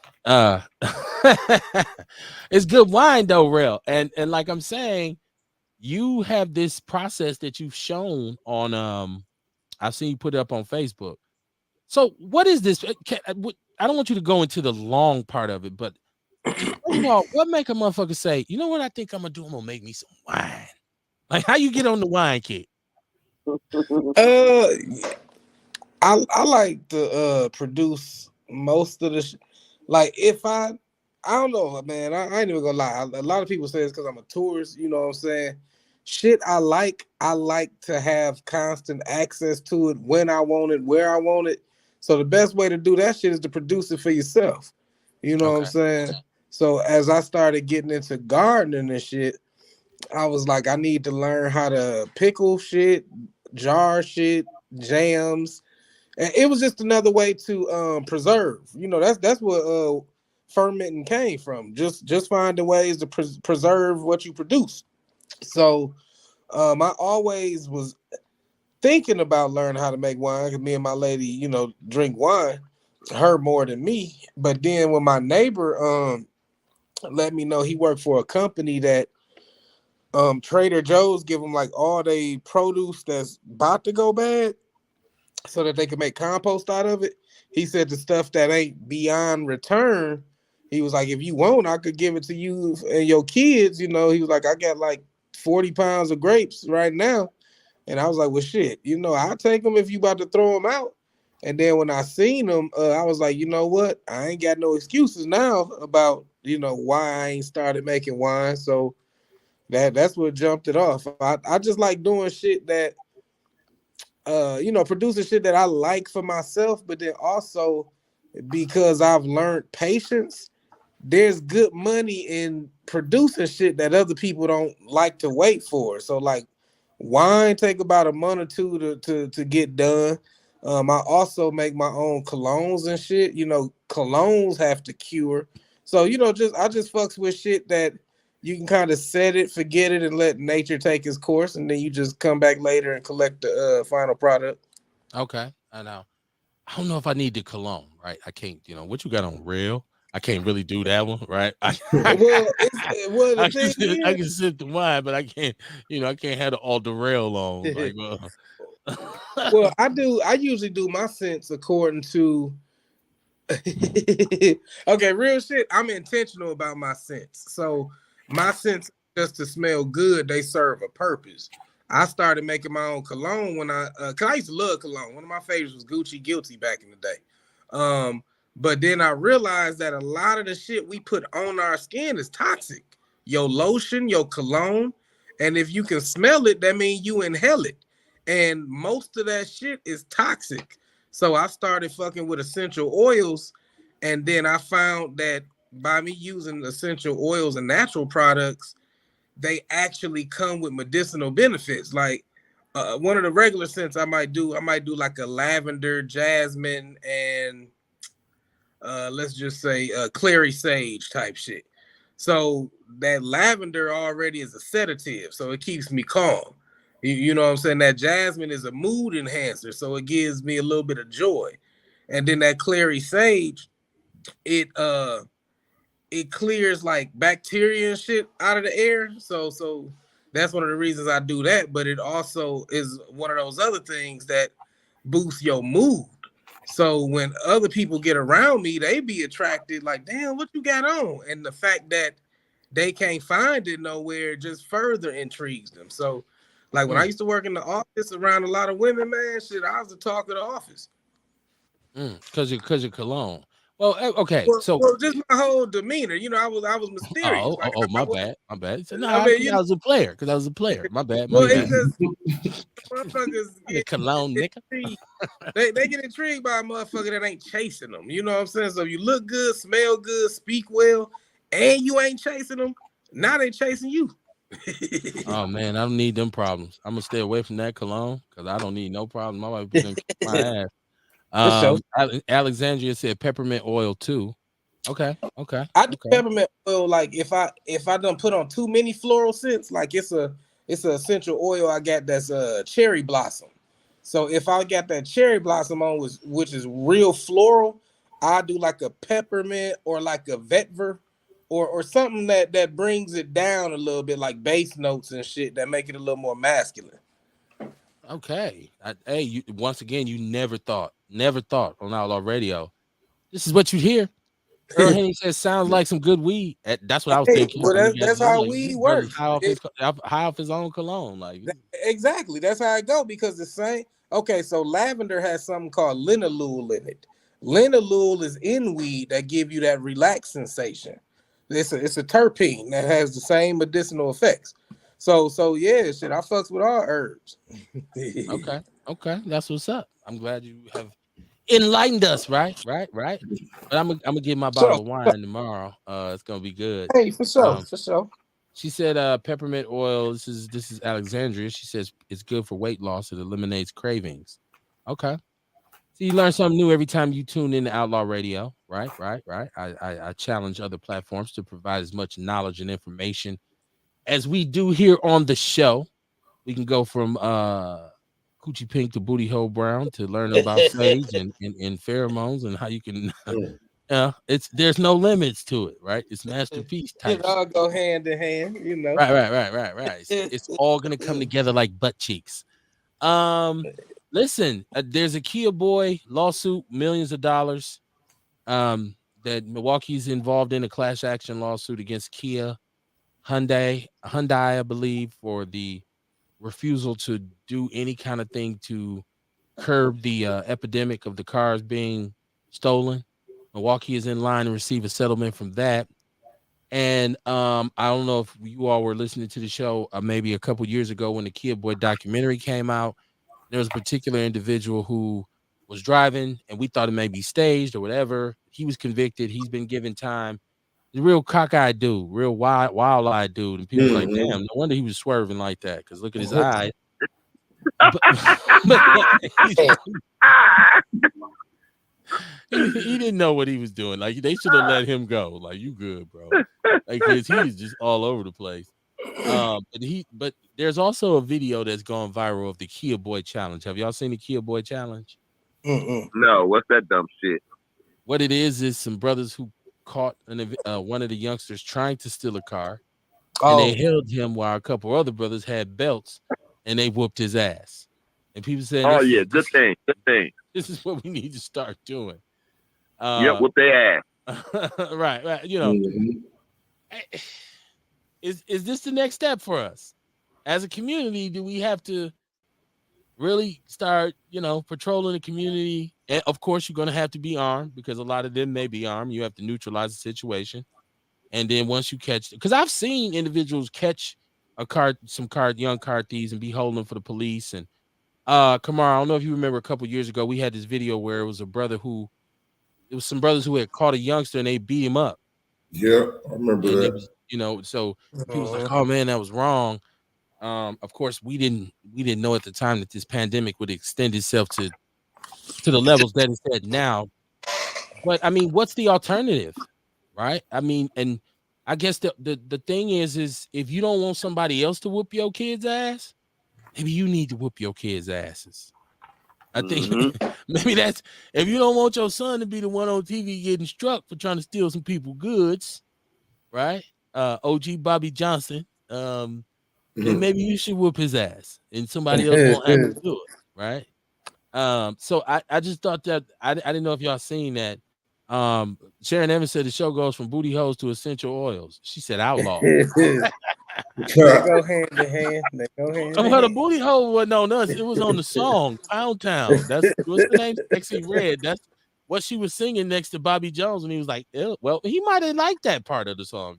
See, there I go again. I don't know that man's sexuality like that. I don't know. I don't know what part of the song he was disgusted by, but he did look Nature's like birth control, man. Nature's birth control. Oh my God! You did not have to add that. You just made this shit way worse. No. I think the argument there is maybe he needs to see that. Maybe he's too far away from it. Maybe he needs to see that and say, you know what, I'm bringing my ministry back. Tyler, when you buy it, let's bring back the Bobby Jones Gospel Hour, because that's what he used to do. That used to be a large part of religious programming for BET, right? I used to get dressed to him every Sunday when I was a churchgoer. Bobby Jones Gospel Hour, and then Lift Every Voice and shit like that. Yeah. I was a different person back then. Yeah, but I remember, it was there. It was there, and when you take it away, I feel like this is where we end up at.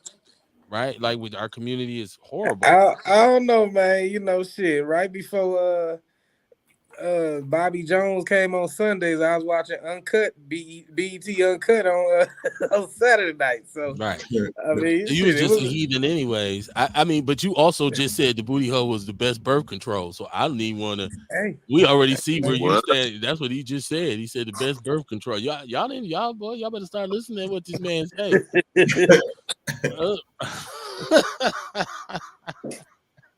Real is something else. You smelling, got you under the spell of all these smells and drinking wine, and next thing you know, you naked. Hey, see, there you go. Hey, that man, sounds like Bill Cosby shit. Rail to pale, right? Right. I don't know. Hey, man, shit. I'm a tourist, man. We in touch with sensuality and all that shit there, and debauchery and wine, and all that shit. Caligula. Okay. Pretty much. He said, yeah. Alexandria Brewer, my sister, she said black folks need to read up on the castle doctrine and start protecting your castle. It's coming down to that. It's coming down to that. Yeah, that's what I was saying. That's what I said too, Alex. Said, oh hell no. Like, oh hell no. I ain't listen to this shit no more. She like Bobby Jones, like, what the fuck am I doing? What am I doing here? No, man, it's so much to talk about. It's so little time to really get people properly informed. Because, and I heard Lil Bow Wow say, and I thought this is probably the most poignant thing I've ever heard Bow Wow say.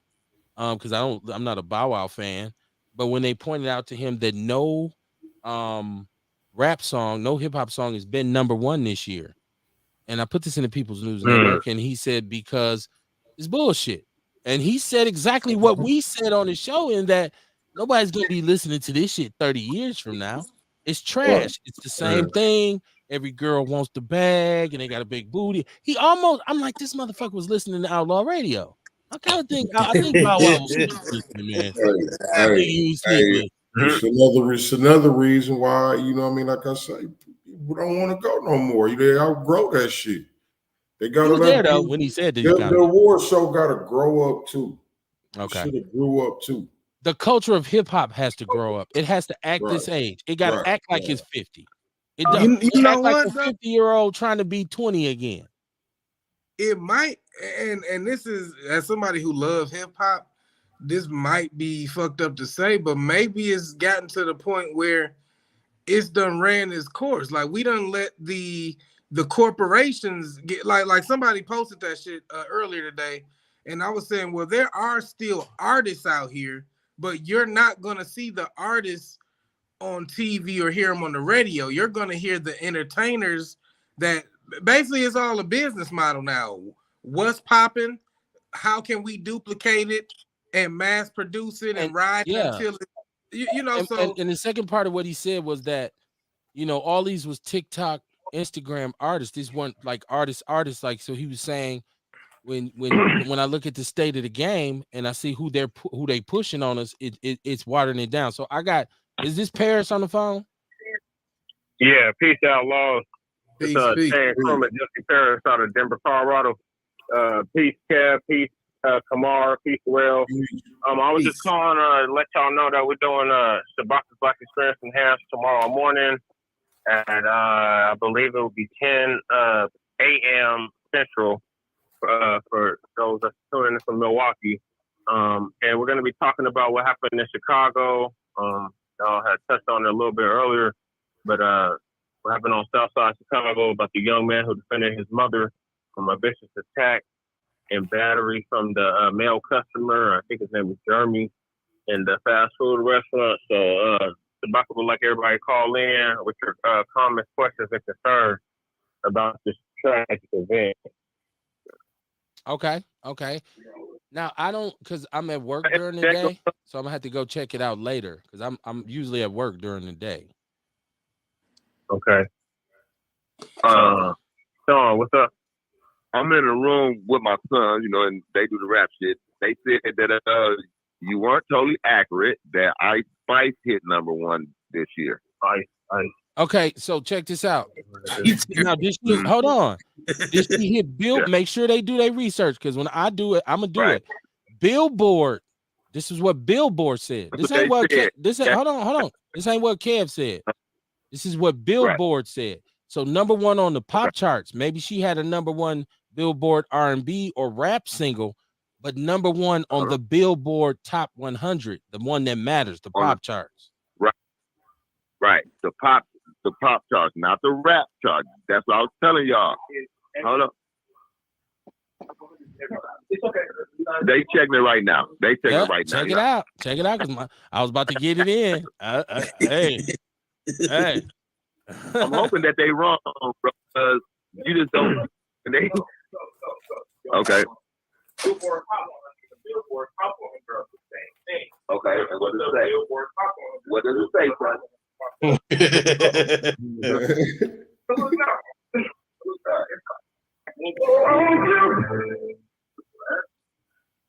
not number one right now. No, was she number one? Was a rap song number one this year? Princess Diana is the first. It's the first two co-bond women in the list 34-year history with the collaboration reaching an historic number one on Billboard. Hey Sean. Hey Sean. Yes, sir. Here's the quote. Here's the quote. According to a new report from the publication, there hasn't been a single hip hop song or album that has topped the Billboard 200 or Hot 100 charts in 2023.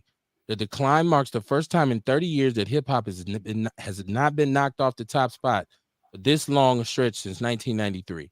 And there's so many different articles in which they even go into detail and say 5 reasons why 2023 has yet to yield a number one hip hop album or single. Okay. This is on their website, billboard.com.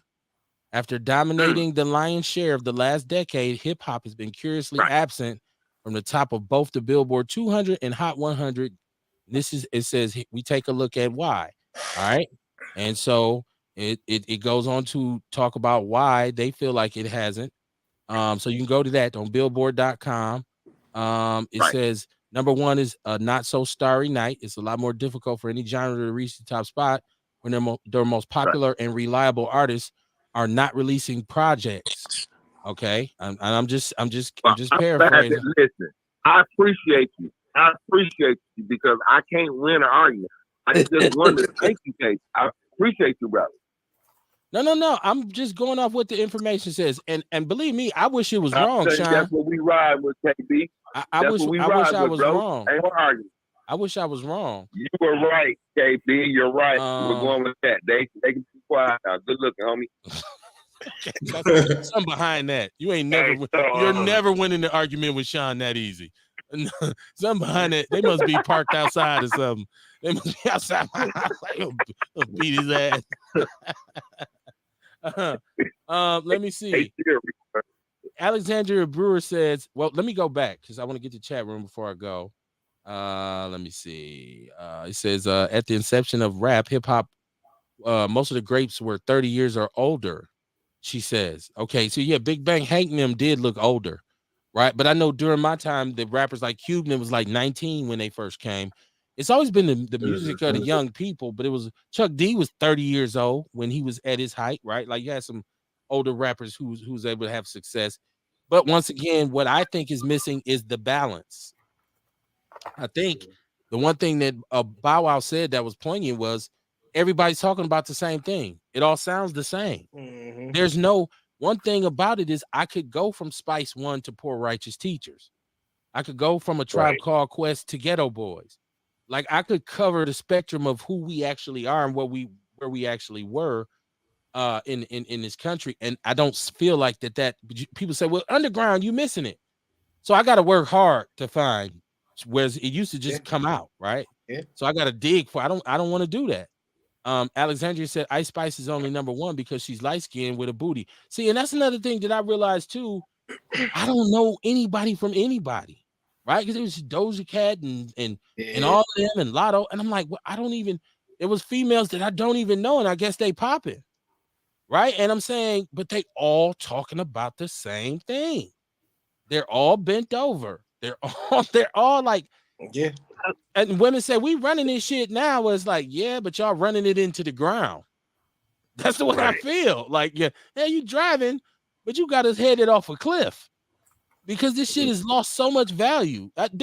Once again, I'm watching the BET Awards, and I would have loved to look and say, man, these young people coming with new ideas and their creativity is cold. And I'm back to listening to Ohio players. You know, I was listening to Sweet Sticky Thing before I came in and did this shit. Yeah, you can't go wrong with that. Now that was that level of creativity, the way that music, our music, black music has always grown and evolved. We went from Cadillac Records to Motown to Parliament to Kool and the Gang to Prince to Michael Jackson to rap to Biggie to Tupac. It was always growing. I don't see the growth now. I feel like motherfuckers go in the studio and be like, I'm just gonna go in here and say anything, watch this shit go platinum. And they do. Yeah. So I mean, I just think And it's not over until but it has to get back into the hands of us. It has to get back into the hands of the creators. I see people in the chat room making a good point. You're right, Alexandria Brewer. She says that's because all the female hip hop artists are talking about eating a grown man's ass, and the male artists are rapping about being sociopaths. Pretty Ain't much. that the way it seems to go? I mean, listen, Suki Hana literally. Now, once again, I come from the Too Short Ghetto Boys era. I'm hard pressed to be offended. This girl got a song which her hook is eating his ass. He eating my ass. We eating ass. That's where the song goes. And people are like, "Oh, that's the shit. That's hot." I'm like, no, it's not. Hell no, hot garbage. I mean, I'm just look. Even with Luke, okay, I can say this. I wasn't the biggest fan of 2 Live Crew's music, right? To me, as a hip hop kind of purist, I was just kind of like, nah, that's not for me. But once again, you get in the party, I want to rock. It goes crazy, right? But yeah, and Luke was as equally offensive, I guess you could say. But it wasn't my music, and that wasn't the music that ran hip hop either. That didn't drive hip hop. That was just one part of it.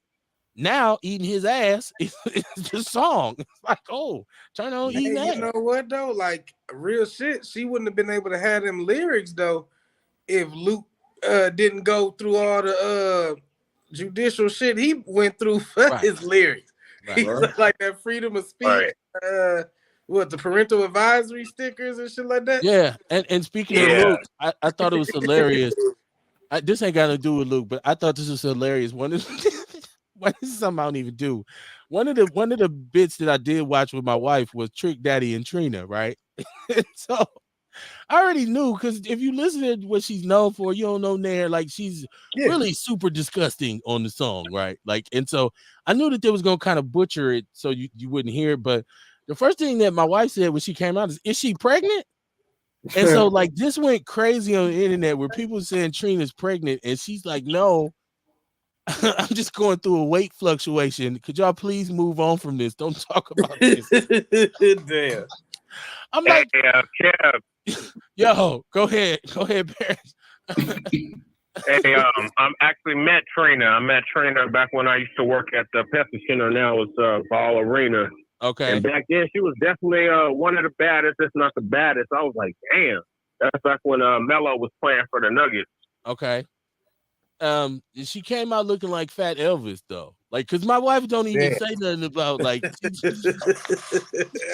Sorry, I said was. My wife said, "Is she pregnant?" I didn't say it. My wife said it, and so I didn't know that this went crazy on the Twitter or whatever.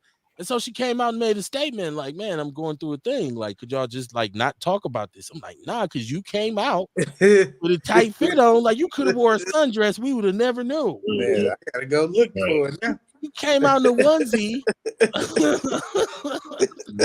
looking like somebody's uncle and shit. Like, shit, I like Fat Pinky, so I'm gonna have to go look for it. Oh Lord, listen. I'm not saying something's wrong with her. I'm just saying I'm not criticizing nobody. I'm not against fat people. I'm a fat person myself. I'm just saying you ain't. If I come out in a onesie, and people like, "Damn, what's up with Cam's stomach?" I'm like, "Look, I'm going through a weight fluctuation. Please don't talk about this. Let's just move on." It's like, no. Why you wear that shit? Right. So she need to fire her people too. So we got people losing their jobs because what's his name? Bobby Jones need to fire his people for having him sit next to Pound Town, and Trina got to fire her fashion consultant. Like, why you come out like that? Like she was finna go out for a football team. Man. I'm sorry. Hey, while we on hip hop, have any of y'all picked that new Malcolm or that new Michael by Killer Mike? We were talking about the single "Scientists and Engineers," which I thought is very beautiful, but I haven't gotten into it yet. I got Killer Mike is an acquired taste for me. Like I don't, I've never really liked his voice or his flows. I know he's good, but I just but that song and the way he was spitting on there has got me drawn. I'm gonna probably go and listen to it. So I haven't heard. I fucks with Killer. Yeah, the whole album is banging. Okay, I've been listening for the past few days on Spotify. You heard it, Rail? Yeah, and the funny thing is, I fucks with Killer Mike, but for this album, like I listened to it once and I was like, you know what, I'm cool if I don't listen to it again. I mean, not saying it's a bad album, it's very artistic and he getting a lot of his shit off, you know, as far as like Yeah, he's more of a mental space right now, you know. Right. But I like yeah, you know, I like debaucherous ass shit. So I like Killer Mike when he was Purple Ribbon All Stars and you know, shit like that. yeah, yeah. Old Killer Mike. I even fucks with Killer Mike on with the Run the Jewels. He got a group with a white dude. Yeah, that I like Run the Yeah, Jewels. with LP. Yeah, but this Got album, LP on there too. I will say this about it though, like it's like a Kendrick Lamar album for me. I type shit. could listen to it and Yeah, say, well, that was creative and that's cool. Yeah, He's flowing, type but I'm shit. not bumping That's it. how it is. Right. I'm not gonna That's say, the man, whole album. let me play that. It's like, Hey, nah. hey, kid, you I've know, been bumping it the past 2 days in the some neighborhood. some Everybody loving it. artists, I'm like, okay. What you some say, Kamar? artists, you know what I mean, they get to a certain point in their career, you know what I mean? It ain't about what they think everybody else want to hear. It's Right, about right, putting out art that make them happy. He got right. And I And it's respect like even Right. with Prince, like a lot of the stuff Prince was laying was recording later on. People don't bump that shit. They still bump his old shit. It's like, okay, Prince, we know you like Yeah. music, right? It's like, what this brother talking about? and that And but that's the growth of an artist. You know, I feel you on that. I do. I respect the growth. He got Andre 3000 out of retirement. Yeah. So far, Yeah. I thought the way he did it was crazy because what's my man name said ain't gonna be no more Outkast albums, and then Andre come out with new music. It's like, what the hell is going on with them two? Yeah. Like, and Right. to me, it should be very simple if you got this great chemistry and this great catalog to say, dude, I need about 15, 20 million more dollars. Let's make an album and do a world tour. I know mentally they're probably both in different spaces, whatever, but I just feel like they should look at it like the game needs that. That's what rap really Yeah. needs, right? Like I've always talked Right. about adult contemporary hip hop, right? I had this concept for having a station where I wanted to do adult contemporary hip hop. People say, well, what's that? Well, I think it's rap music made by grown people. Right. Because once Right. again, I feel like you say hip hop is 50 years old, but it's still behaving like it's 10, right? And so Yeah. it's still very immature. It's still in the hands of like what they saying in the chat room. When my brother Earl Henning says, who's getting the money? Sharon Evans says, the Jews, right? J. Yeah. Right. Folks. She said, you better stop before they come get you. Hey, man, listen, they just practicing if they come get me. There's absolutely nothing to see here, officer. I promise you. You'll fuck around, get over here and be mad than a motherfucker. Like, there ain't even enough to indict him with. That little weed. Like, yeah, man, shit. I ain't even got a misdemeanor. I ain't got a ticket on my name. So come get me. That's salute to Too Short Earl said, bitch. She said, even Beyonce started making ass music. I thought the latest Beyonce music was dedicated to the gay club. Because that's what I told my daughter. I said, this all sound That's like what I gay think. club music. What'd you say, I come feel on? like that too. Okay. I just know fucking up class. Same category as Lizzo. Right. If Lizzo music sounds disco-ish, it's like, now I shouldn't be listening to this. Like, Right. and your boy Tyler Perry did the most disturbing reenactment of Beyonce that I've ever. Have you ever seen this shit at the end of the movie? Yeah. The last Madea movie he had where he became Beyonce and reenacted one of her concerts. It was disturbing for me. I was just like, this is not even funny at all.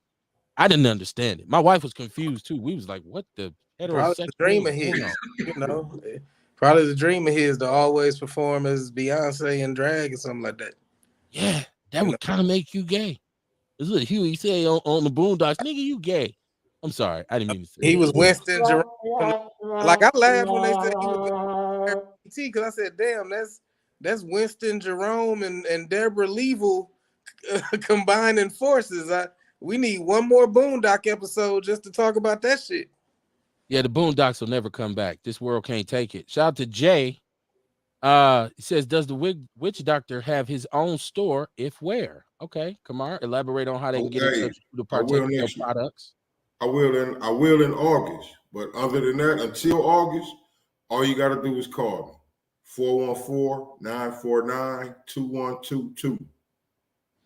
Yeah, and if you really want, if you can't remember that, inbox me and I'll direct you right to Kamar. It's plenty of people have done that. I'll shoot you right over to him. Right, if you really want to get involved in what he does. Let's get it, family. Alexandria Brewer says, I know the way Trina be acting, she would never get fat willingly. I don't know, man. You know, they say zoom zooms and wham whams. She grown. She what Right, she you know, she at like the I'm crib 40, eating. so she probably going on 50, 45. She's either older than me or a year or two younger than me, and I'm 47. Oh, So I think so she might be a year or two younger than me, but she up put her here with us. at Yeah, 45. you know. She done earned that weight. Shit.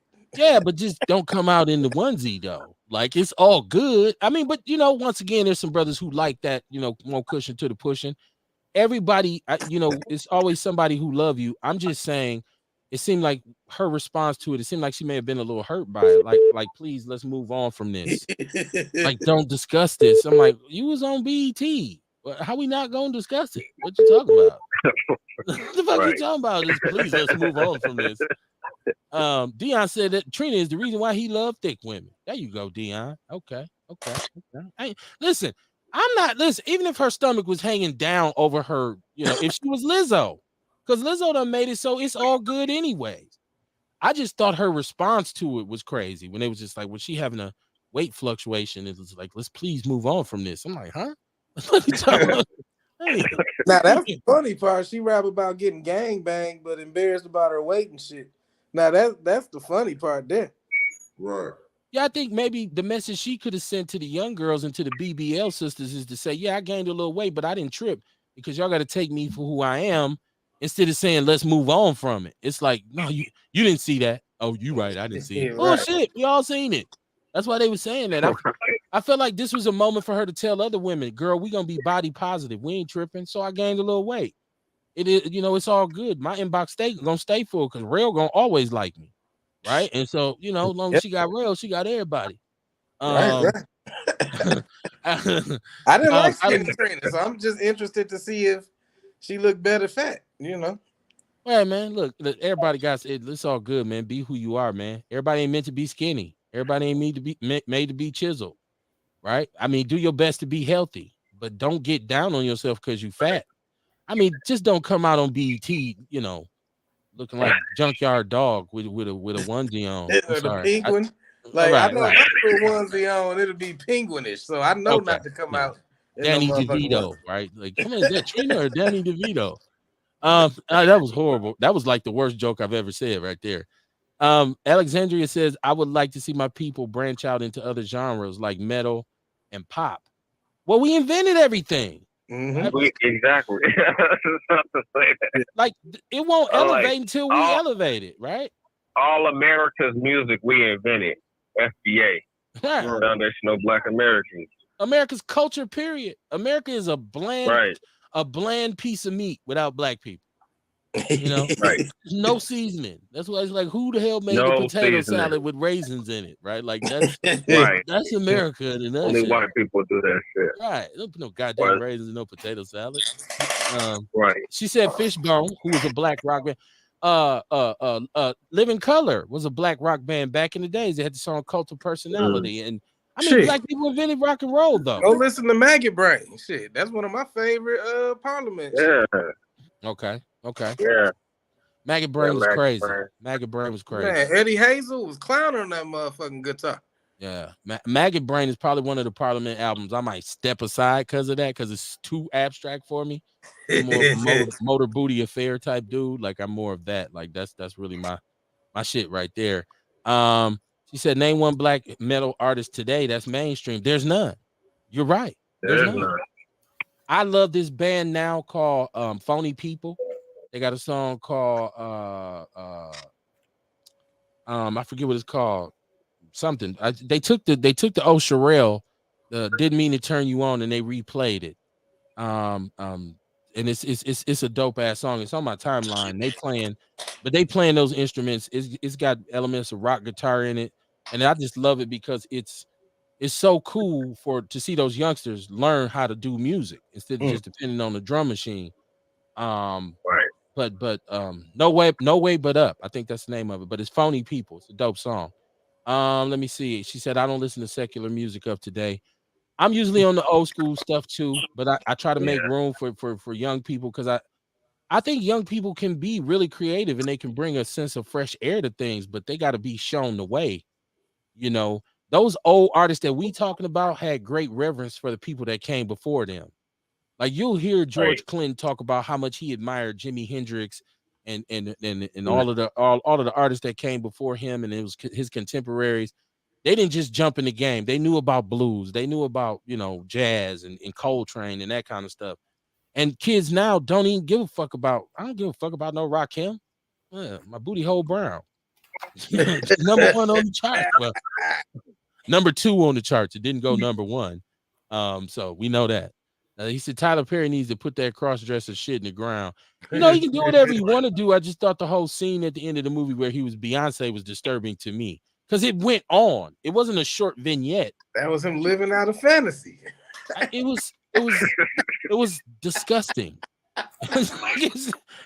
You a whole 6'5" man acting like Beyonce. Like as a man, when you watch Beyonce, you watching Beyonce, you say, man, Beyonce's fine. The funniest part of that shit is this church folk that gave him his clout. And yeah. Church people love to go see the stage plays and whatnot. I just out of all the stuff he's done, I should say, and I've always been critical of it. I don't have a problem with anything except for the Beyonce reenactment. I just didn't understand the point of it. Like, dude, you doing a whole, and she did, was it the homecoming concert where she had this big concert with this live band and it was HBCU band and that was what's that big concert everybody be doing? I know what you're talking about. That wasn't that though. That was God damn, I can't think of it. But they do. It'll come to me. Give me a second. Okay. I thought it was called Homecoming. It's that was the name of the concert, but it's a venue what everybody do. That's Lollapalooza or something? She usually Lollapalooza or something? Coachella. Like that. Coachella? Okay. Coachella. That's what it is. Coachella. Okay. Yeah, he should have just left it alone. Whatever the fuck it was. If it was just live from Racine, he should have left that shit alone. I ain't never seen it. Thank you. Shout out to Racine. I go hard on Racine. Right? People in Racine gonna be at me. Why are you talking shit about our city? Right? Like everybody talks shit about your city. Ain't that the city to the south of y'all?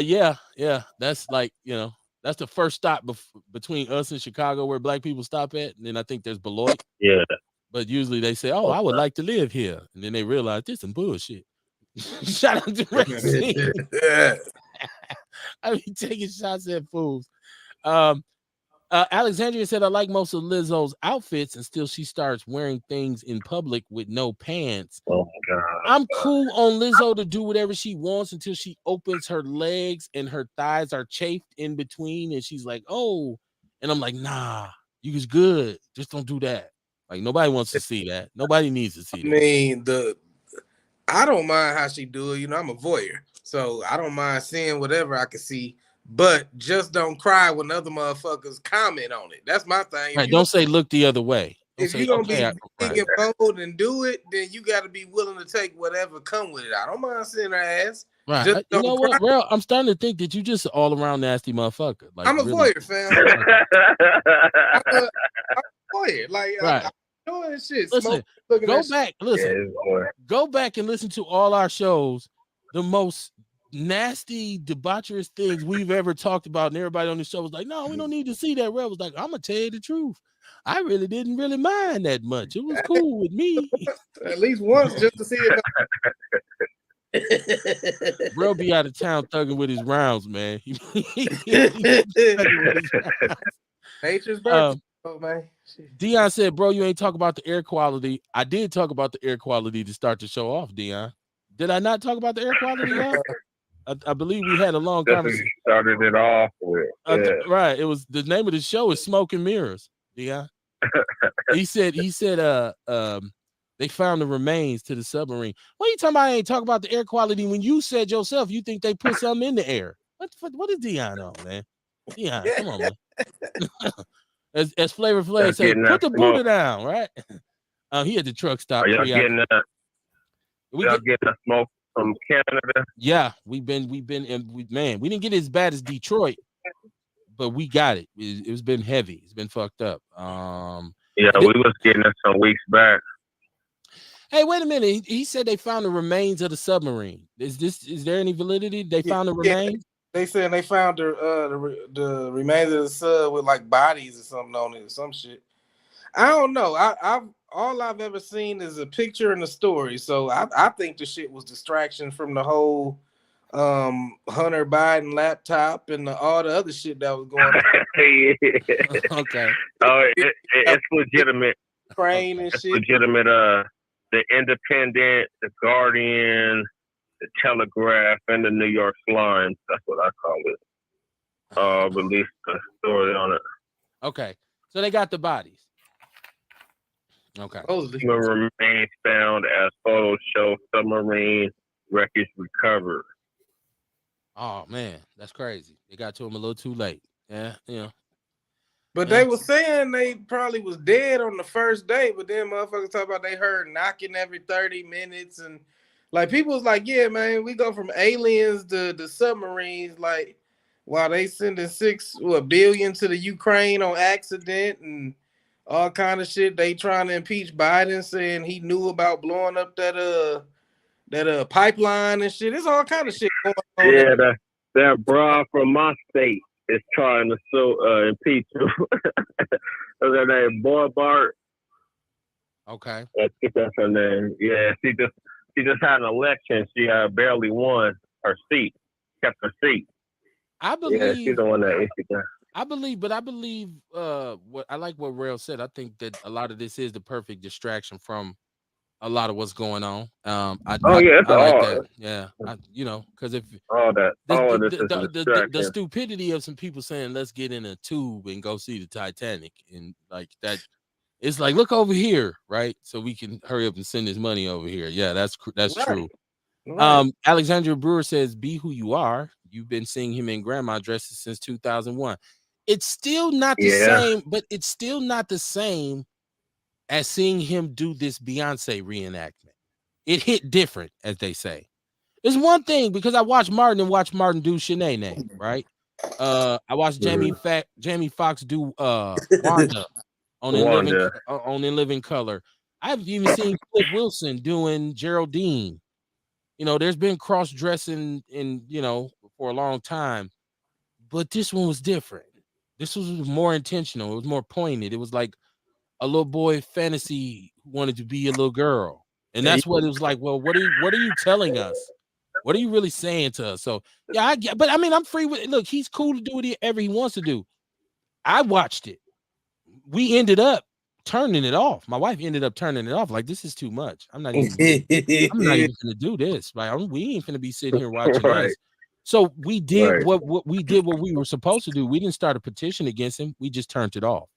But I was just talking about how it triggered me a little bit to say, what the fuck did I just watch? I can't, because the movie was, it was there, and then this part comes on. We're like, well, what is this? Because we always sign up for that shit. Yeah, because we always watch the after credits for every movie. We'll watch the credits go to see, Marvel movies made it so you got to watch the credits so you see, oh shit, what's gonna happen? But that was one I couldn't get that. I still can't get that time back. Sharon Evans said, I'm the one stuck in the booty hole. Okay, it's me, right? I don't care, right? Shit. They said it imploded and 5 people dead. So the whole submarine imploded on them. They all died. He said we didn't talk about the air quality long enough. Well, I mean, we talked about it being 228. We talked about where it was safe at. We talked about the cause of it. And how it affected each one of us. It might keep me in the crib tomorrow, depending on how the air quality looking. And Dion, you had a whole phone call where you could have talked about it. So what they say: be the change you want to see. When you call in, you say, "Kev, let me throw this in right quick." That's usually what people do. And not to cut you off, while they are absolutely cutting me the fuck off. Cutting you off. She said, "Who's the?" Alexandria took a shot at my boy. She said, "Who's the dude on the meat phone?" Jesse got to. I know Jesse, you pretty clear. Sean is a little convoluted, but I think she might be talking about Sean more. Sean, bro, how the hell y'all just put me in that? I don't know. You ain't talking about me. with that fucking prime code you still got. Okay. I have a prime About code. that prime code line you got. I have a prime code. Okay. I'll have you know I'm 5G all day, every day with a brand new Samsung Galaxy Ranch Hound. G5G. Yes, sir. Yes, sir. I'm tight like Nat Booty. You can't. It's you, Sean. It's your 7 mile fair Bluetooth headset. It just No, it's not, man. That's that fake ass prime code you got. prime code.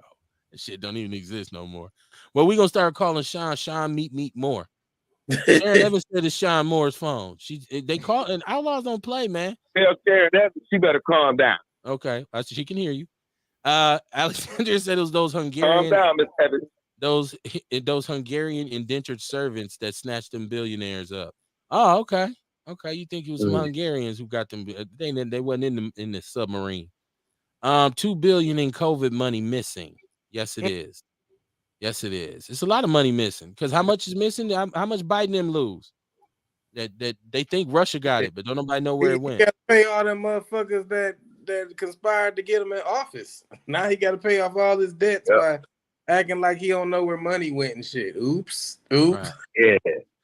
I think if you get to saying shit like, I don't know what happened to that money, it's time for you not to be president no more. Man. Where I put my checkbook? The nigga done failed like 5 motherfucking times. He forgot what lectures and shit. Like, he fucking don't even need to be in office, man. Well, Ronald Reagan was senile for the last 5 years of his presidency. He's older than what Ronald Reagan was. Yeah, but Ronald Reagan was senile. He was comatose. He was old. Nancy was running the country. We just didn't know. Ronald couldn't even get jelly beans. I think Biden the oldest president. Yeah, I think so too. He wanted to be the oldest president we ever had. Yeah. I used to be scared of Reagan on that show called DC Folly back in the day. The motherfucking puppets the president. Mm-hmm. And I used to be scared of the Ronald Reagan puppet back in the day. Wow. That was a long time ago. Yeah, they are remember Reaganomics? Now they're talking about we in Biteonomics, or we about to go on the Biteonomics. Yeah, I'm about to really if Kanye stopped wearing the camel toe jeans, I would say I was gonna vote for him, but Kanye didn't really went off the deep end. Now this dude walking around with socks and leggings on, like, bruh, stop it, man. I'm cool on you. Pads on and all black and his whole white. Cool. And he don't just got the white girl, he got the weird white girl. You know, some dudes get a regular white girl, some dudes get a really weird white girl. Like this, she got you drinking blood and all kinds of shit, man. Stop it, Kanye. You know, man. Lord have mercy. Says a distraction anytime the lottery gets to $500 million, Dion says. Hey, believable. Kamar, son, air quality is supposed to be better. Since Dion said we didn't talk about it, I thought we did. The air quality is supposed to be better. It's supposed to be back close to normal by Friday. So I'm going to assume you're going to be out moving and grooving with your stuff. What you got popping this weekend? I don't know. I'll probably be down by the Fondy Market Saturday. Okay. Mm-hmm. Real. What else you got? I'm sorry, I didn't mean to cut you off. No, you, come on. I thought I cut you off. Okay. Real, now I got to get my wine tomorrow. Do we got a plan to get this wine distributed? Now I got to ask you this too, because I seen a report where they said there was some people up north who was all drinking some kind of homemade liquor and they all died. So I don't want to wake up dead from fucking with your wine. Oh, God.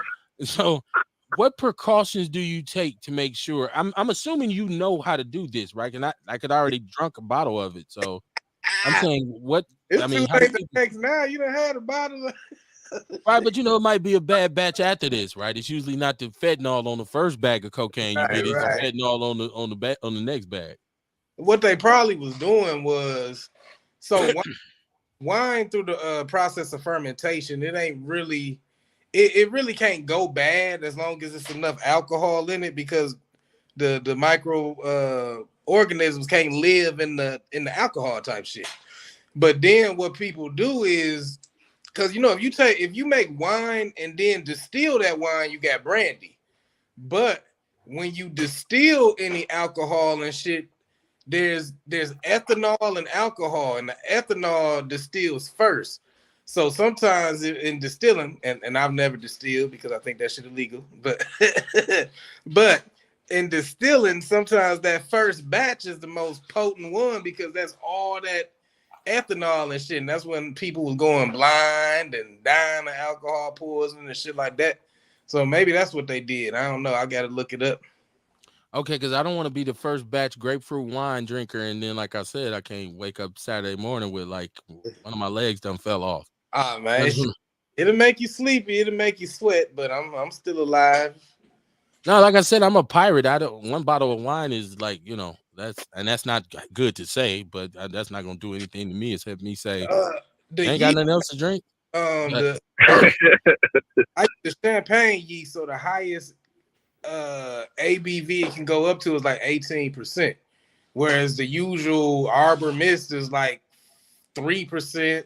Stella Rose is like 6%, 9% and shit. So homemade wine is gonna get you there because it's probably at least twice the proof of some. I wanted to take me there, but I don't want it to put me in the upper room. I wanted to take me and took him all the way there. Like, I ain't making brand yet. I Okay. might get there one day, but yeah, right now it's just regular old wine. So what you got coming up this weekend, man? So right now I'm just I created a curriculum for a self-love curriculum, and I created a shadow work curriculum. So right now I'm looking to find ways to contract with institutions and schools and shit to maybe come in and teach adolescents the benefit of self-love and the benefits of shadow work to discovering themselves. So that's what I'm working on now, just create more curriculums. I just put together a positive perception coaching package. So, just getting my shit together so that eventually I could fire my job. Okay, so if you need the assistance of a certified professional life coach, holla at your man. The Negro Whisperer is certified, right? It is what it is. So congratulations. Don't make me put the certificate up. I'll show it. I don't mind showing it. I don't know what else is good for it, but holla at me. Sean Mo, what you on this weekend? You vacationing again? I know you on the road heavy. What you got popping? There we go. Thank you, bro. Because last week you just totally forgot about me. You was like, "Fuck Sean Moore. We don't care about what he's doing." Not necessarily in that order, but yeah, okay, something like that. So I found a publisher for my book today. Working on that, but I got my son working on something, and I'm gonna let him tell y'all what he's working on. So here you go. Tell me what you're working on, son. Yeah, how y'all doing? What's good with you? How you doing, y'all, man? I'm doing good. Thank y'all for asking. If y'all ask, so basically, I'm working on this song about the city. It's a remix to Marvin Gaye song called "What's Going On." It's a remix to Marvin Gaye, and I'm just kind of working on a remix in the song. You know what I'm saying? Using it as a sample, and talk about what's going on in the city with all the, you know what I'm saying, shootings with the kids and the violence and, you know, all the things that's messing with the city, the ways we can fix it. You know what I'm saying? Some solutions, some ways we could fix it. What's your rap name? It's Reese, but it's RXXSE. Okay, just make sure Sean get it to me, and we'll push it through the People's News Network, and you will have it as soon as we finish it. We gonna drop it exclusively on Outlaw Radio. There you go. Yeah, that's it. That's nothing wrong with a plan. There y'all go. Let's come first. Okay, that's That's what we doing over here in this camp, boss. All right, putting out hits. The police said putting out hits. Right. Motown. Yeah. Right. Motown, literally, because you're Sean Moore. Motown, get it, bro. You are so bright, for real. You on the ball tonight, KD. He's on fire. My brother Shay, what you got to talk about what y'all doing again tomorrow, and then give what y'all got this weekend, because I know y'all do different stuff over the weekend. Yeah, no doubt. Appreciate you having me on, Kev. Tomorrow we got Shabaka Experience Enhanced, Grand Risings with Shabaka at 10 a.m. Central Standard Time. The call-in number is 516-418-5996, and press 1 and you'll be added to the queue. And also add that number to your phone line. Blog Talk Radio is charging us now for calls. So if you don't want to be charged, please add that number to your phone line. And then on Saturday, we got Frontline Black News. It would be 11 p.m. Central Standard on YouTube, on the StreamYard. So make sure y'all check that out. And then my lady's probably going to drop the RBA sometime this week, the Revolutionary Agenda. Make sure y'all like and subscribe to all our channels on YouTube, Frontline Black News with a double C, and the Revolutionary Agenda on YouTube, and then Shabaka EXP on Twitter. Okay. I'll put it all in the People's News Network for people who are saying, how do I get all of that? It'll all be in the People's News Network. Shout out to everybody who supported the show. If you came in, commented, if you're listening, if you sneak listen, whatever you're doing, all I ask is that you share the show, share the show. I realized that I could write letters and send resumes to all the people I want to in this city. Nothing's going to matter until the people speak up and say, enough of the bullshit. We need to get these brothers on the air. I need a check, first of all, but radio needs me. I can say that. Milwaukee radio needs us. That we need, and I wouldn't necessarily call it Outlaw Radio on terrestrial radio. I'm not going to tell you what I would call it, but they just need to holler at me. So, but it's going to take everybody to say, this is what we want to hear, this type of programming. Kamar and myself always talk about, we prefer to watch YouTube and whatnot because you can pick and choose what you want to watch. I don't got to sit through a bunch of bullshit, except for the little commercials that they put on there sometimes. But it's important for us to choose what we want to watch. And so this is about, establishing our own media connection, because I keep talking about the importance of us writing our own narratives. Well, the only way to do that is to support our own programming and our own shows and our own music. Like my young brother said he's putting out. We got to support ourselves. How do we get to positive rap music again? How do we get to this balance in rap music again? Well, the people who purchase it and listen to it have to demand that be a part of it. As long as we allow them to give us bullshit, they're going to continue to give us bullshit. And as long as we continue to take it, we're going to end up in some bullshit. So I just want a lot of black people to understand that right now, we've long discussed the fact that, and this is what you have to think about as a black person, how much of your power do you give away as opposed to how much is actually taken from you? And this is why I say, let go of all of the other shit, not forget about it, but don't use it as a crutch. I told you, one of the things that I've discovered in terms of helping people and offering counseling and therapeutic interventions is that stop telling people they need to go back and have a conversation with the motherfucker that molested them to get clarity. They have to understand what happened, how it happened, why it happened, but they also need to get over it and move on. Because if they don't, they'll never grow. And I know it sounds cold and callous, but it is what it is. So I say that same thing to black people. Yeah, a lot of bullshit has been done to us in this country. Absolutely. Would I ever discount the sacrifices made by those who've lost their lives and lost their, family members and had their homes burnt down because of the racist power structure in this country? I'm never dismissing that. And I'm never forgetting it. But I'm also not dwelling on it. Right? The only way I keep it moving is to keep it moving. So when you marry that to accountability, what you end up with is progress. That's very important. Progress is not a single solitary thing. It's a gumbo of a bunch of different things. There's knowledge of self. There's self-love. There's understanding. There's wisdom. There's the ability to listen. There's sacrifice. There's accountability. You stir all that up in a pot and you end up with what we like to define as progress and empowering ourselves. So that's the moral of the story, regardless of all the shit we talk on the show. What we really want to do is empower black people to empower themselves. Because and I know that every day you're going to run into somebody who talk a whole bunch of shit about what you're doing, and they telling you what you can or you can't do. And ultimately you realize that they the type of motherfuckers whose criticism of the community outweighs their contribution. And instantaneously you come to the conclusion that they are some motherfucking coons. I will see y'all Monday night, man. Peace and love. Capitol Drive and Atkinson. Stand up. Peace, love, on life. Peace. Milwaukee versus everybody, baby. I'll see y'all Monday. One.